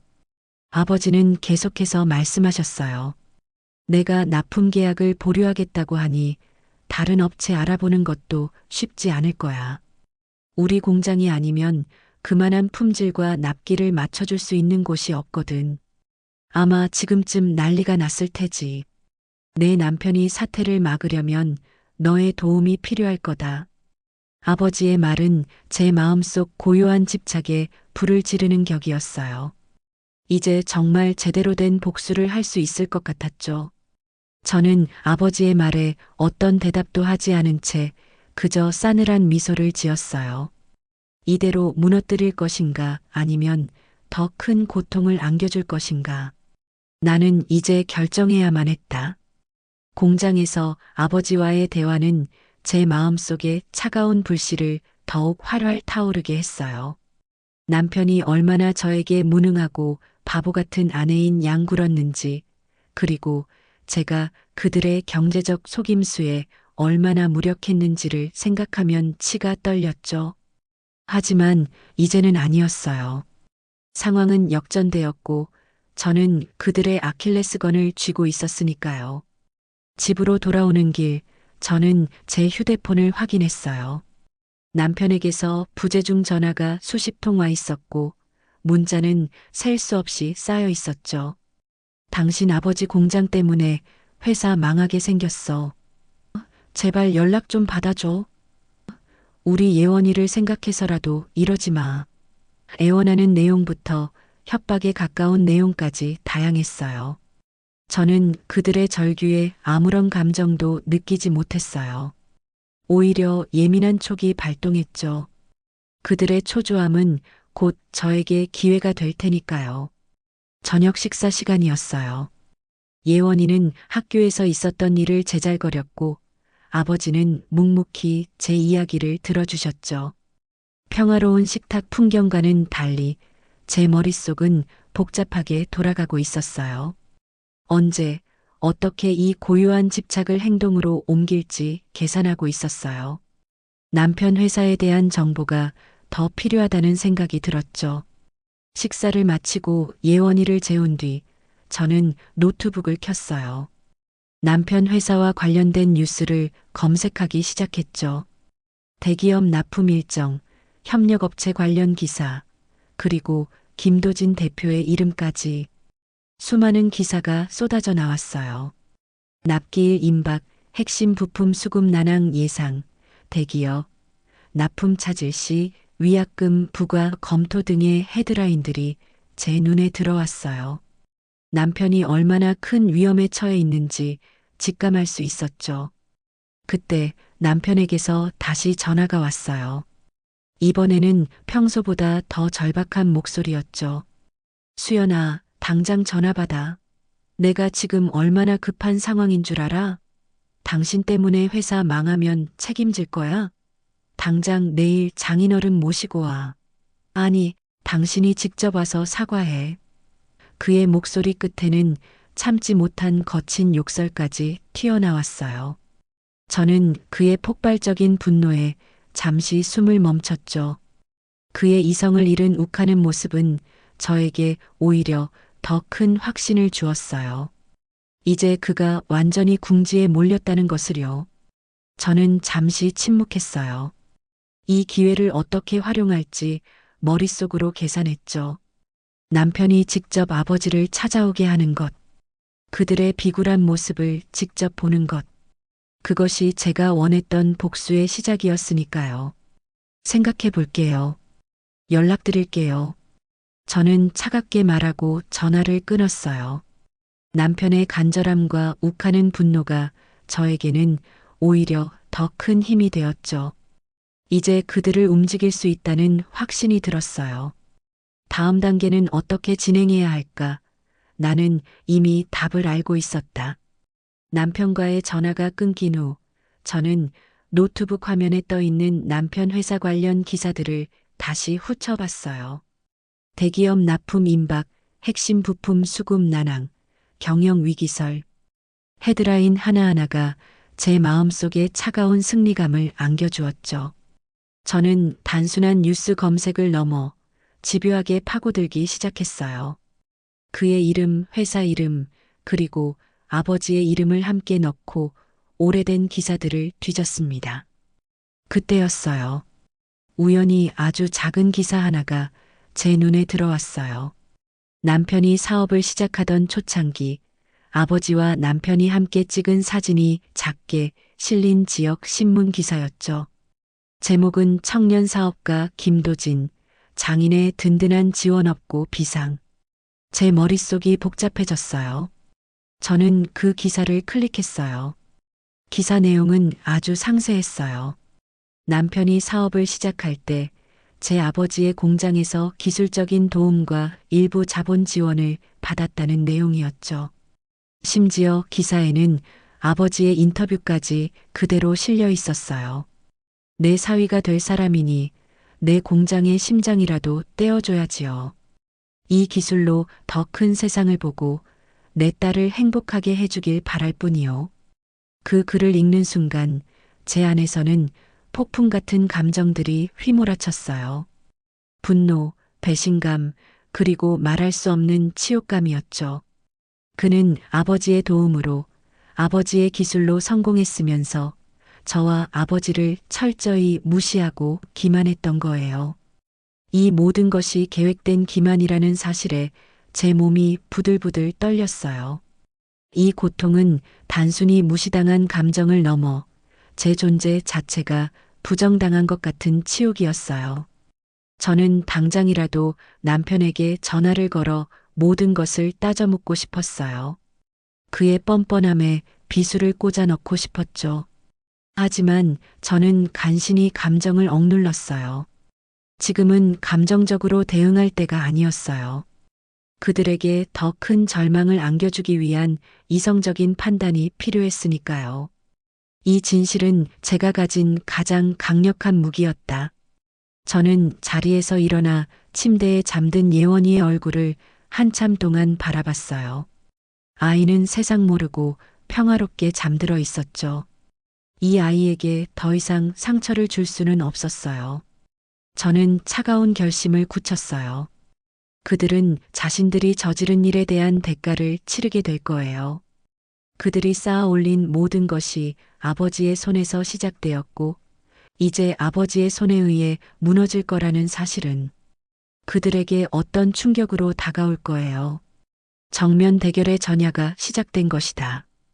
다음 날 아침 남편에게서 다시 문자가 왔어요. 오늘 오후 3시 장인어른 공장으로 갈게. 제발 거기서 만나자. 회사 일이 정말 심각해. 그의 메시지에는 이전의 오만함은 찾아볼 수 없는 비굴함이 가득했죠. 저는 문자를 읽고 차가운 미소를 지었어요. 드디어 때가 왔구나 싶었죠. 남편이 아버지 앞에 무릎 꿇는 모습을 상상하니 지난 세월의 고통이 조금이나마 위로받는 기분이었어요. 아버지에게 남편이 공장으로 찾아온다는 사실을 말씀드리자 아버지는 아무 말 없이 고개만 끄덕이셨어요. 아버지의 얼굴에는 늘 그랬듯 조용함이 감돌았지만 그 눈빛 속에는 굳건한 결의가 느껴졌죠. 아버지는 저를 한번 바라보시더니 수연아, 예원이랑 같이 갈래? 하고 물으셨어요. 저는 잠시 망설였지만 이내 고개를 끄덕였죠. 예원이는 아직 어리지만 이 모든 상황을 언젠가는 알게 될 테니까요. 그리고 무엇보다 제가 약해지지 않기 위한 가장 강력한 이유가 필요했어요. 오후 2시 예원이의 손을 잡고 아버지의 공장으로 향했어요. 낡은 공장 문이 눈앞에 보이자 제 심장이 다시 빠르게 뛰기 시작했어요. 이곳에서 남편이 아버지의 도움을 받았다는 사실을 떠올리니 그동안의 배신감이 다시금 밀려왔죠. 남편은 자신이 이룬 성공이 오롯이 자신의 능력 때문이라고 떠벌리고 다녔으니까요. 그는 단 한 번도 아버지의 존재를 인정하지 않았어요. 공장 안으로 들어서자 남편이 이미 와서 안절부절 못하며 서성이고 있었어요. 그의 옆에는 잔뜩 초췌해진 시어머니도 함께 있었죠. 시어머니는 저를 보자마자 눈을 부라렸지만 아무 말도 하지 못했어요. 그녀의 얼굴은 전에 없이 헬쑥해져 있었어요. 남편은 아버지를 발견하고는 허둥지둥 달려왔죠. 그의 얼굴에는 절박함과 함께 공포가 서려 있었어요.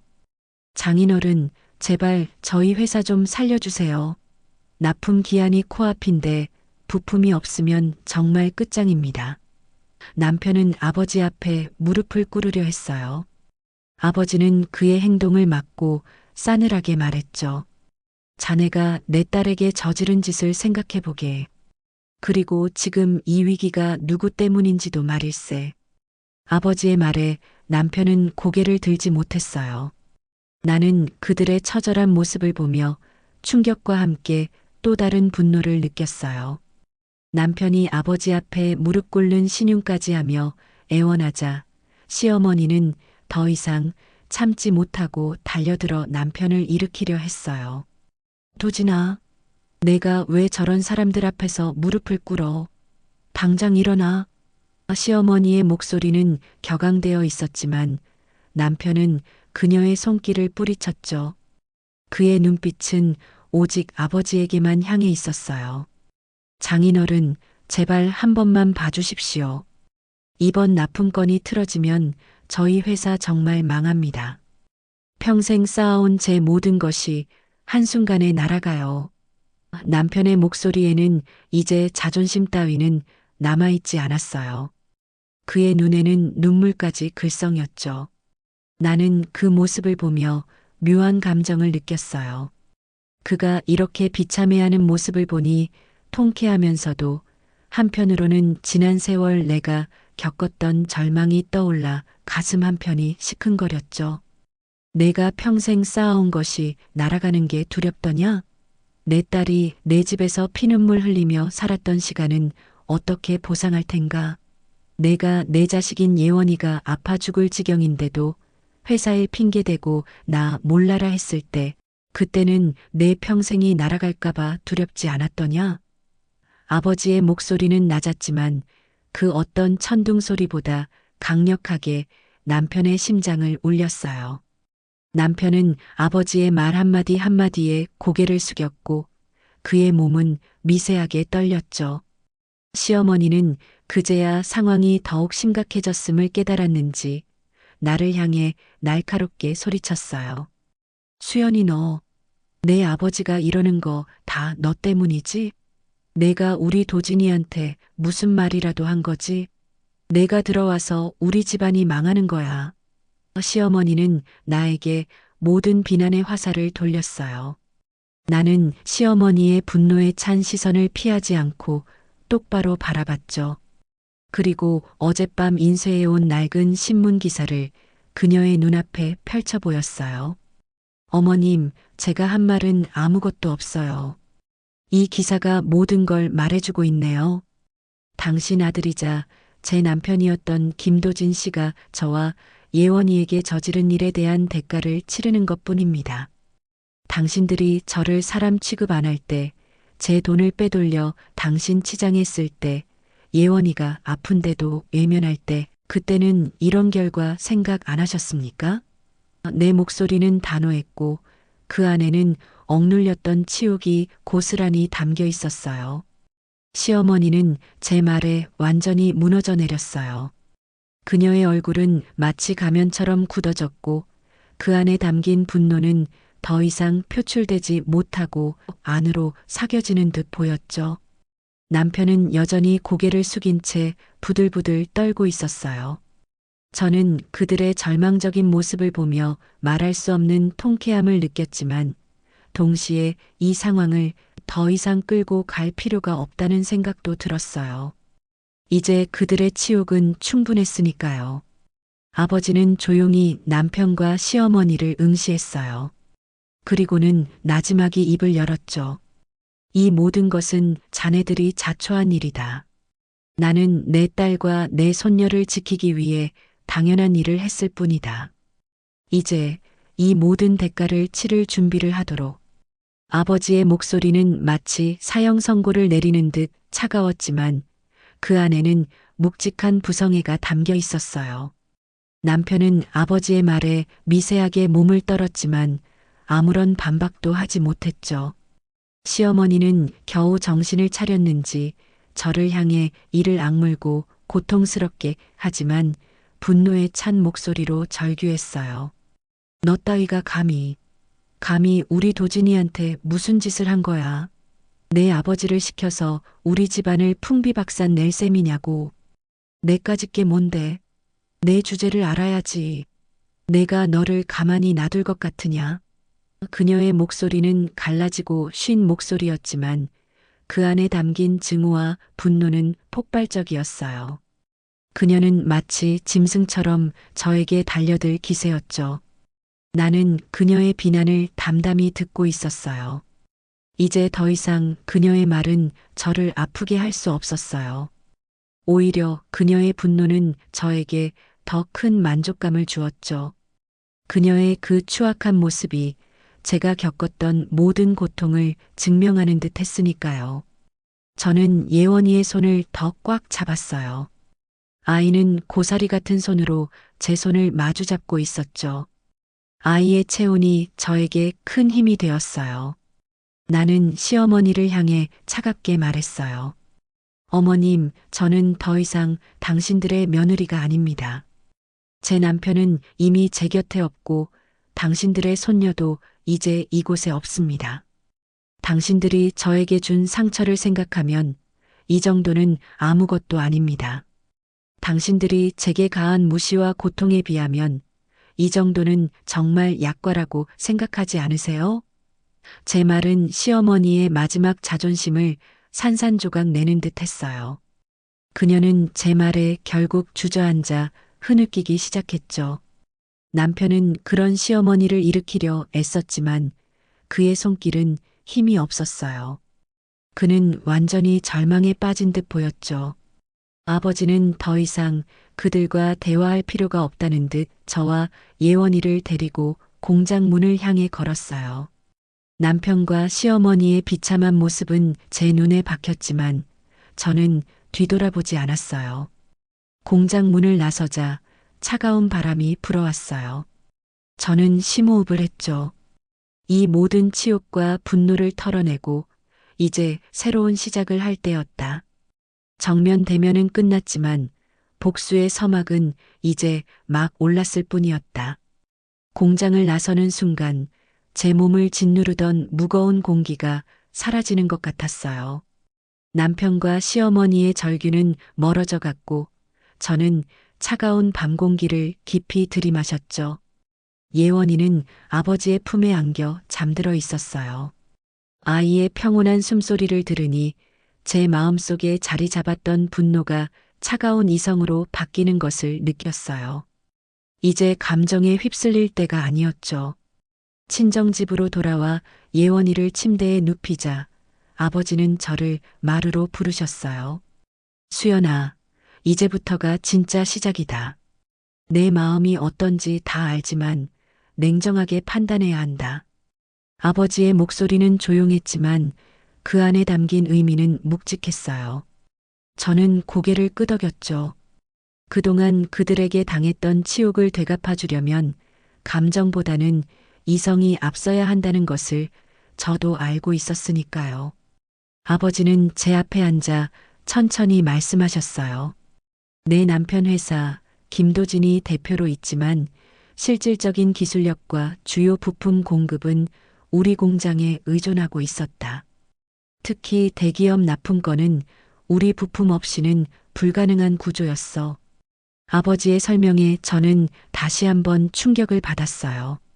남편이 얼마나 저와 아버지를 기만했는지 다시금 깨달았죠. 그들은 제 무지와 무능을 이용해 자신들의 배를 불렸던 거예요.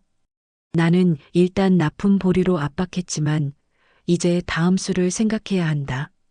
그 녀석은 이 문제가 단순히 공급 계약에 관한 것이라고 생각하겠지. 하지만 진짜 문제는 그게 아니야. 아버지의 현실적인 조언에 저는 정신이 번쩍 들었어요. 복수심에만 사로잡혀 자칫 우리까지 피해를 볼 수 있다는 사실을 간과하고 있었죠. 그럼 어떻게 해야 할까요, 아버지? 제가 묻자 아버지는 잠시 생각에 잠기셨어요. 그리고는 차가운 눈빛으로 저를 바라보며 말했어요. 그 녀석이 쓰는 핵심 기술, 내가 사위라는 정으로 특허 등록을 미루고 쓰게 해준 거다. 법적으로 따지면 그 기술의 소유권은 여전히 나에게 있어. 이제 그 빚을 받아내야지. 아버지의 말은 제 머릿속에서 복수의 큰 그림을 그려주기 시작했어요. 단순히 회사를 망하게 하는 것이 아니라 회사의 심장을 통째로 되찾아오는 것. 그것이 아버지의 진짜 계획이었다. 나는 이제 남편을 어떻게 굴복시키고 시어머니에게 어떤 치욕을 안겨줄 것인지 그 그림을 그리기 시작했다. 아버지와의 대화는 제 마음속 복수심에 차가운 이성을 더했어요. 이제 감정적인 분노를 넘어선 전략적인 접근이 필요했죠. 다음 날 아침 남편에게서 또다시 다급한 전화가 걸려왔어요. 수연아, 제발 연락 좀 받아줘. 회사 정말 큰일 났어. 장인어른이 결국 납품 계약을 공식적으로 파기했대. 남편의 목소리에는 절규가 뒤섞여 있었어요. 그의 비참함이 제 귀에 생생하게 전달되었죠. 저는 피식 웃음이 터져 나왔어요. 결국 파기했구나. 아버지의 결단은 남편에게 돌이킬 수 없는 타격을 주었을 거예요. 남편은 제가 전화를 받지 않자 음성 메시지를 남기기 시작했어요. 수연아, 제발 이러지 마. 우리 예원이 생각해서라도 다시 돌아와줘. 내가 다 잘못했어. 시어머니도 지금 난리가 났어. 어떻게 해야 할지 모르겠대. 제발. 그의 목소리에는 그 어떤 자존심도 남아있지 않았죠. 마치 제가 지옥에서 온 사자라도 되는 양 애원하고 있었어요. 저는 아버지께 남편의 상황을 전했어요.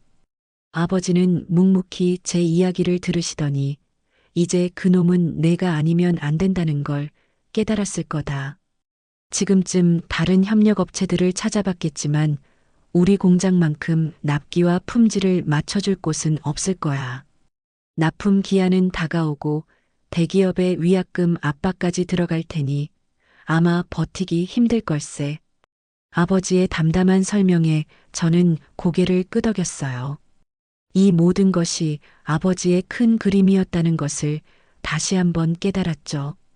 저는 며칠간 남편의 전화와 문자를 무시했어요. 그들의 초조함이 극에 달하도록 내버려 두었죠. 시어머니에게서도 하루에도 수십 통씩 전화가 왔어요. 수연아, 제발 우리 도진이 좀 살려줘. 내 아버지한테 말 좀 해줘. 내가 다 잘못했어. 내가 최고야. 그녀의 말은 이전의 오만함과 멸시가 거짓말인 양비굴하게 바뀌어 있었어요. 저는 그들의 간절한 목소리를 들으며 차가운 만족감을 느꼈죠. 이 심리전에서 제가 완전히 주도권을 잡았다는 확신이 들었어요. 아버지는 제게 한 가지 제안을 하셨어요. 이번 주말에 김도진과 내 시어머니를 우리 공장으로 부르자. 내가 원하는 것을 그때 말하는 거다. 협상이든 복수든 내 마음대로 할 수 있을 걸세. 아버지의 제안에 제 심장이 다시 격렬하게 뛰었어요. 그들을 제가 원하는 장소로 불러들여 제가 원하는 대로 상황을 이끌어갈 수 있다니. 저는 시어머니에게 간략한 문자를 보냈어요. 이번 주 토요일 오후 2시 아버지 공장으로 오세요. 김도진 씨와 함께요. 그때 모든 걸 이야기해 드리겠습니다. 문자 한 통으로 그들을 불러들일 수 있다는 사실에 묘한 권력감이 느껴졌죠. 남편과 시어머니는 이제 제 손바닥 안에서 놀아나고 있었어요. 저는 이제 그들에게 진정한 치욕과 절망을 안겨줄 준비를 마쳤다.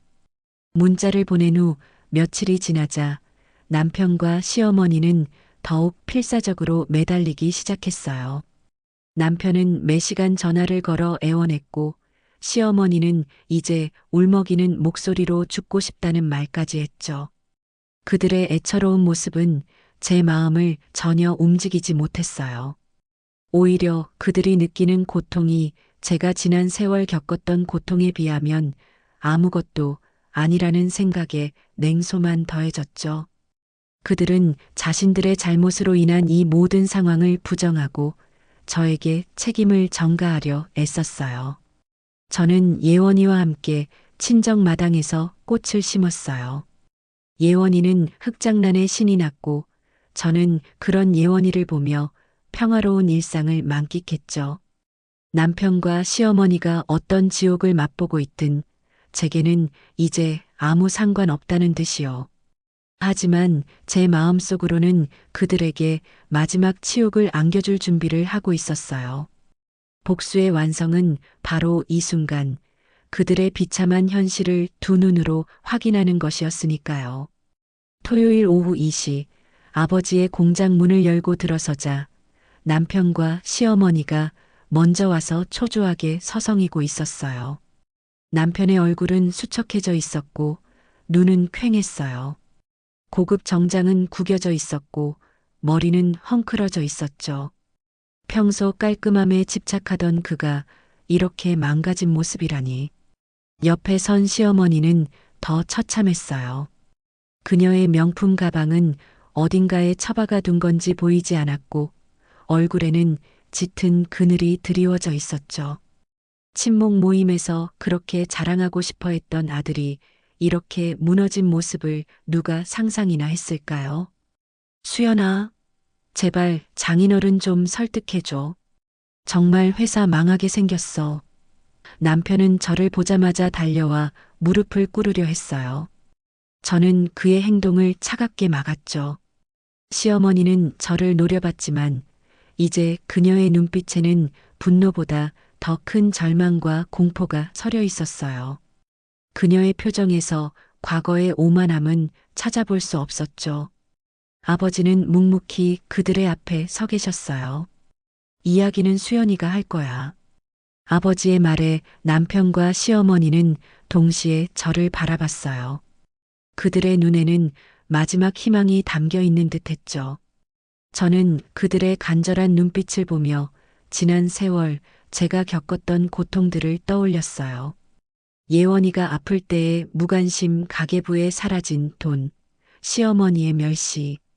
이 모든 것이 주마등처럼 스쳐 지나갔어요. 저는 차가운 미소를 지었어요. 이제 와서 저에게 매달리나요? 당신들은 저를 버렸고 제 딸 예원이가 아파 죽을 지경일 때도 외면했어요.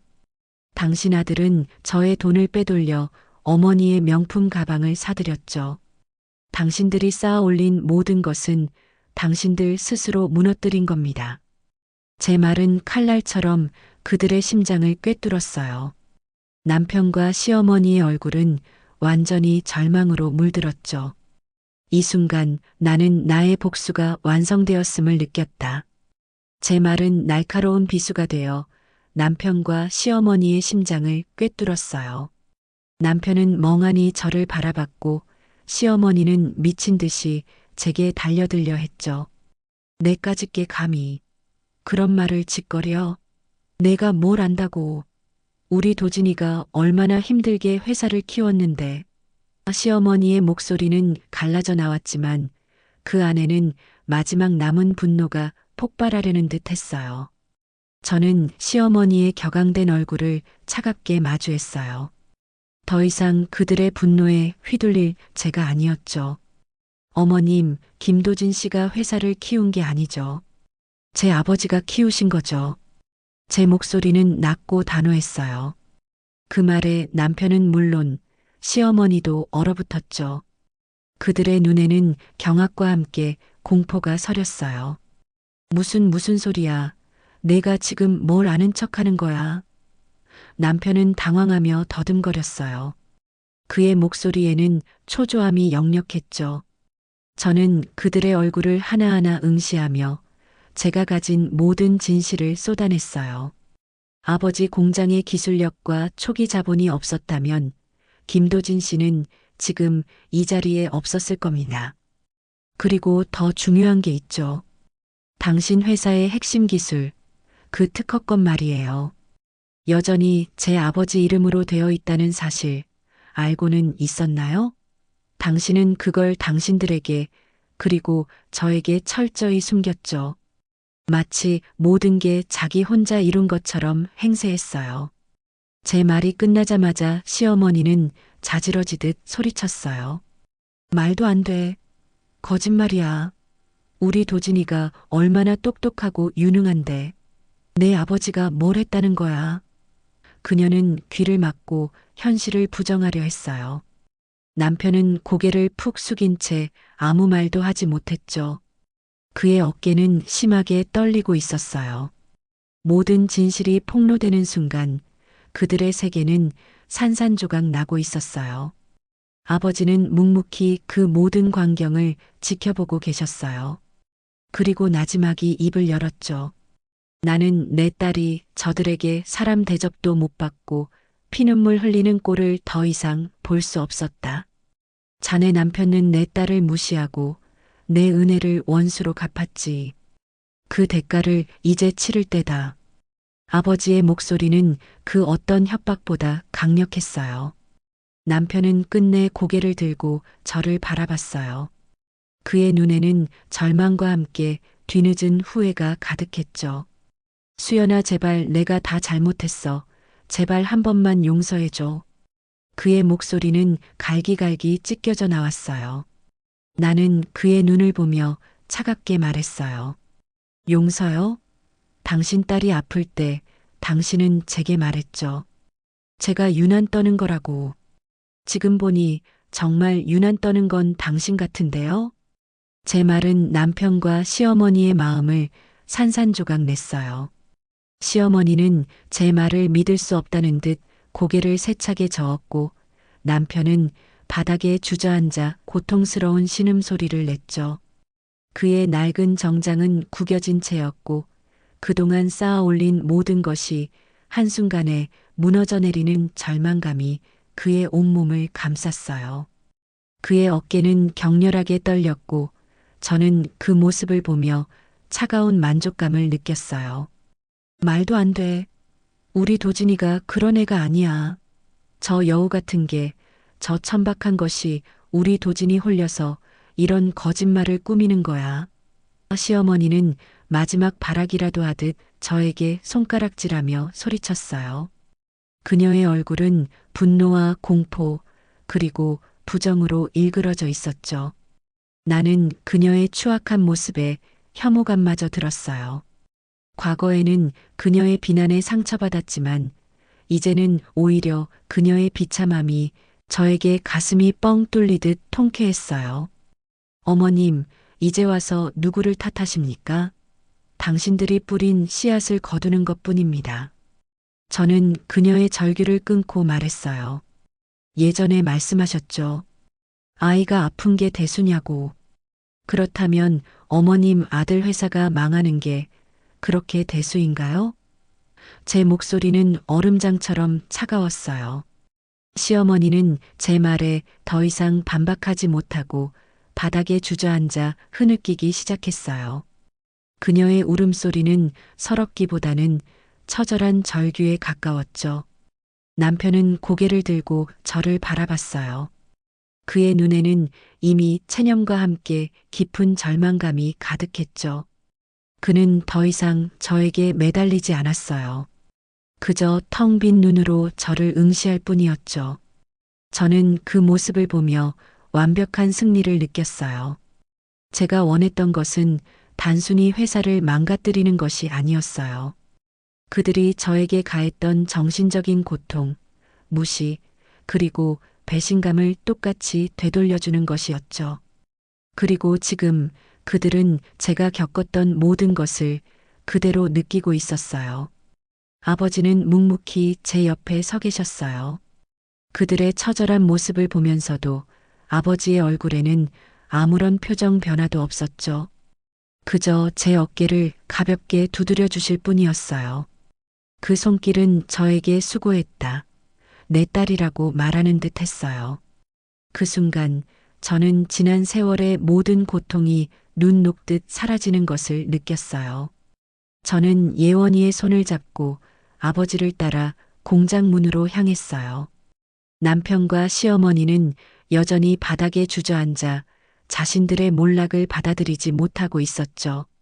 그들은 이제 자신들이 저지른 죄에 대한 혹독한 대가를 치르게 될 거예요. 저는 그들을 뒤로 한 채 차가운 공장 문을 나섰어요. 내 안에는 이제 더 이상 분노도 슬픔도 없었어요. 오직 통쾌함과 함께 찾아온 해방감만이 가득했죠. 공장을 나서는 순간 차가운 밤 공기가 제 볼을 스쳤어요. 남편과 시어머니의 처절한 비명은 이제 더 이상 들리지 않았죠. 저는 아버지의 손을 잡고 공장 문을 나섰어요. 뒷좌석에 잠든 예원이의 작은 숨소리가 들려왔어요. 아이는 세상 모르고 평화롭게 잠들어 있었죠. 그 모습을 보니 제 마음속에서 차가운 감정들이 서서히 녹아내리는 것을 느꼈어요. 아버지는 아무 말 없이 제 어깨를 두드려 주셨어요. 그 손길은 저에게 수고했다. 내 딸이라고 말하는 듯 했어요. 그 순간 저는 지난 세월의 모든 고통이 눈 녹듯 사라지는 것을 느꼈어요. 억울함, 분노, 치욕, 그리고 무력감까지. 그 모든 감정들이 마치 오랜 꿈이었던 것처럼 아득하게 멀어졌어요. 저는 그제야 비로소 진정한 위로와 안도감을 느낄 수 있었죠. 차에 올라타자 아버지는 묵묵히 운전대를 잡으셨어요. 저는 창밖을 바라봤어요. 어둠 속에 잠긴 도시의 불빛들이 빠르게 스쳐 지나갔죠. 제 삶도 이제 저 불빛들처럼 새로운 길을 찾아갈 수 있을 거라는 희망이 샘솟았어요. 더 이상 그들의 그림자 속에서 살지 않아도 된다는 생각에 가슴이 벅차올랐어요. 예원이의 옆자리에 앉아 아이의 머리카락을 쓰다듬었어요. 아이의 부드러운 머리카락에서 따뜻한 온기가 느껴졌죠. 이 아이를 위해 제가 얼마나 많은 것을 참아왔고 또 얼마나 많은 것을 포기했는지 떠올랐어요. 하지만 이제는 아니었어요. 예원이와 함께라면 우리는 어떤 어려움도 헤쳐나갈 수 있을 거라는 확신이 들었죠. 아버지는 운전하시면서 나지막이 말씀하셨어요. 이제 됐다, 수연아. 고생 많았다. 아버지의 진심 어린 위로에 제 눈에서는 뜨거운 눈물이 흘러내렸어요. 이제는 슬픔의 눈물이 아니었죠. 해방과 안도, 그리고 새로운 시작에 대한 희망의 눈물이었어요. 저는 아버지의 손을 꽉 잡았어요. 아버지의 거친 손은 저에게 세상에서 가장 단단한 보호막 같았죠. 이 모든 복수는 아버지의 묵묵한 부성애가 있었기에 가능했어요. 남편과 시어머니는 자신들이 저지른 일에 대한 대가를 치르게 될 거예요. 그들이 어떤 절망 속에서 살아가든 이제 더 이상 저와는 상관없는 일이었죠. 나는 이제 정말 자유로워질 것이다. 친정으로 돌아온 아침은 그 어떤 날보다 고요하고 평화로웠어요. 창문으로 스며드는 따뜻한 햇살에 눈을 떴죠. 새들의 지저김과 마당에서 불어오는 싱그러운 풀내음이 제 마음을 편안하게 했어요. 더 이상 시어머니의 날카로운 잔소리나 남편의 무심한 한숨 소리를 들을 필요가 없었죠. 그 모든 악몽 같은 순간들이 이제는 아득한 과거처럼 느껴졌어요. 저는 조용히 침대에서 일어나 거실로 향했어요. 예원이는 마당에서 강아지와 신나게 뛰어놀고 있었죠. 아이의 얼굴에는 해맑은 웃음이 가득했어요. 그 모습을 보니 제 입가에도 자연스럽게 미소가 번졌어요. 아이가 이렇게 밝게 웃는 모습을 본 것이 얼마만인지 셀 수도 없었죠. 그동안 예원이도 저만큼이나 답답하고 힘든 시간을 보냈을 거예요. 아버지는 이미 부엌에서 아침 식사를 준비하고 계셨어요. 구수한 된장찌개 냄새가 온 집안에 퍼졌죠. 아버지는 저를 보자마자 따뜻한 미소를 지으시며 잘 잤니? 하고 물으셨어요. 저는 고개를 끄덕였죠. 이 모든 것이 꿈이 아니라 현실이라는 사실에 가슴이 벅차올랐어요. 식탁에 앉아 아버지와 함께 아침을 먹었어요. 말없이 먹는 식사였지만 그 어떤 진수성찬보다 따뜻하고 편안했죠. 밥 한 숟가락, 국 한 모금이 제 몸과 마음에 쌓였던 피로를 녹여주는 것 같았어요. 이제 더 이상 눈치를 보며 밥을 먹거나 언제 터질지 모르는 폭탄 같은 상황에 대비할 필요가 없었죠. 식사를 마치고 아버지는 제게 따뜻한 차 한 잔을 내어주셨어요. 이제는 내 마음 편히 지내렴. 이 집은 내 집이고 내가 하고 싶은 거 다 하면서 살아도 된다. 아버지의 말은 제 마음을 한없이 편안하게 했어요. 저는 아버지의 따뜻한 시선 속에서 진정한 자유를 느꼈어요. 남편과 시어머니는 지금쯤 어떤 시간을 보내고 있을까? 그들의 몰락은 이제 뉴스를 통해서도 들려올 거예요. 하지만 저는 더 이상 그들의 소식에 감정적으로 반응하지 않을 거예요. 저에게 남은 것은 오직 이 평화로운 고요와 새로운 삶을 향한 희망뿐이었다.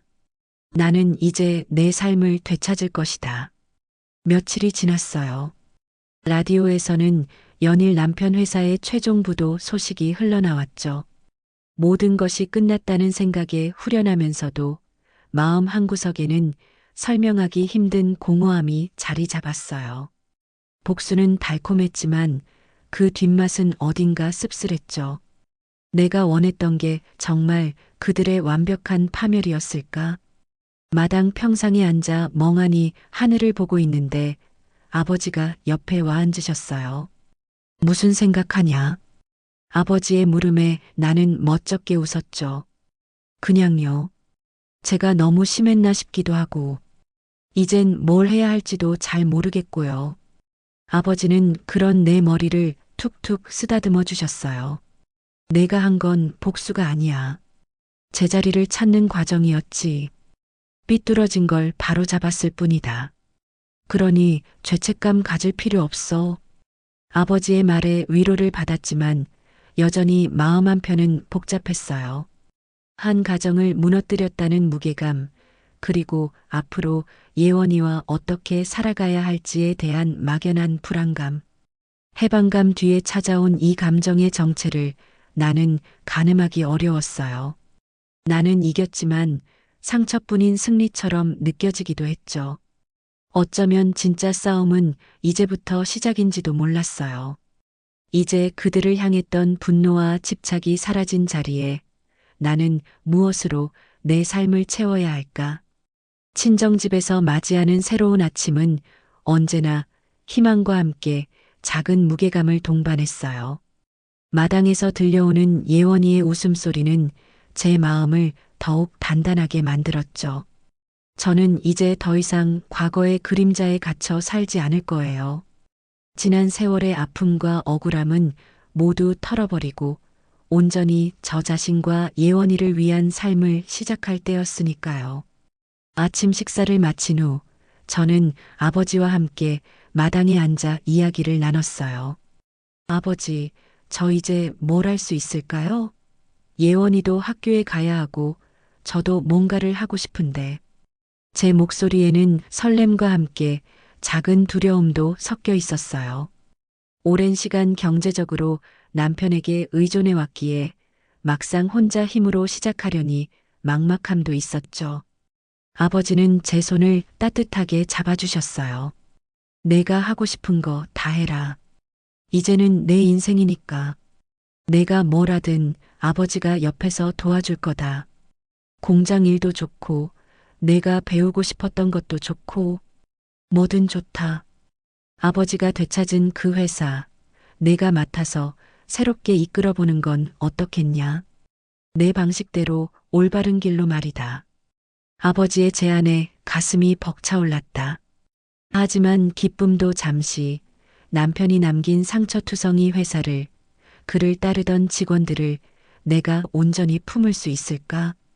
어쩌면 진짜 전쟁은 지금부터일지도 모른다. 남편 회사에 대한 뉴스는 간간히 들려왔어요. 납품 차질로 인해 주가가 폭락하고 결국 폐업 수순을 밟고 있다는 소식이었죠. 시어머니는 친목 모임에서 완전히 외면당하고 비참한 말년을 보내고 있다는 이야기도 들려왔어요.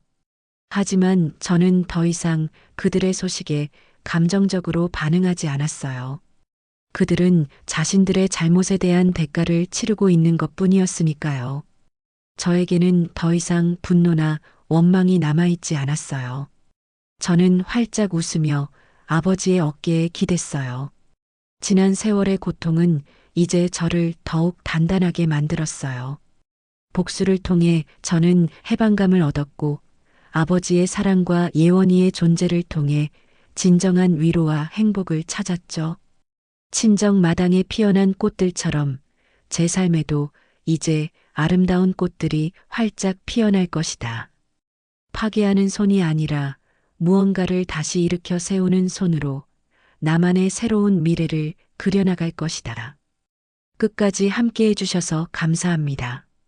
여러분도 오늘 이야기의 주인공처럼 용기와 희망이 함께하기를 바랍니다. 저희 드라마가 마음에 드셨다면 구독과 좋아요를 눌러주세요. 더 재미있고 감동적인 이야기로 다시 돌아오겠습니다.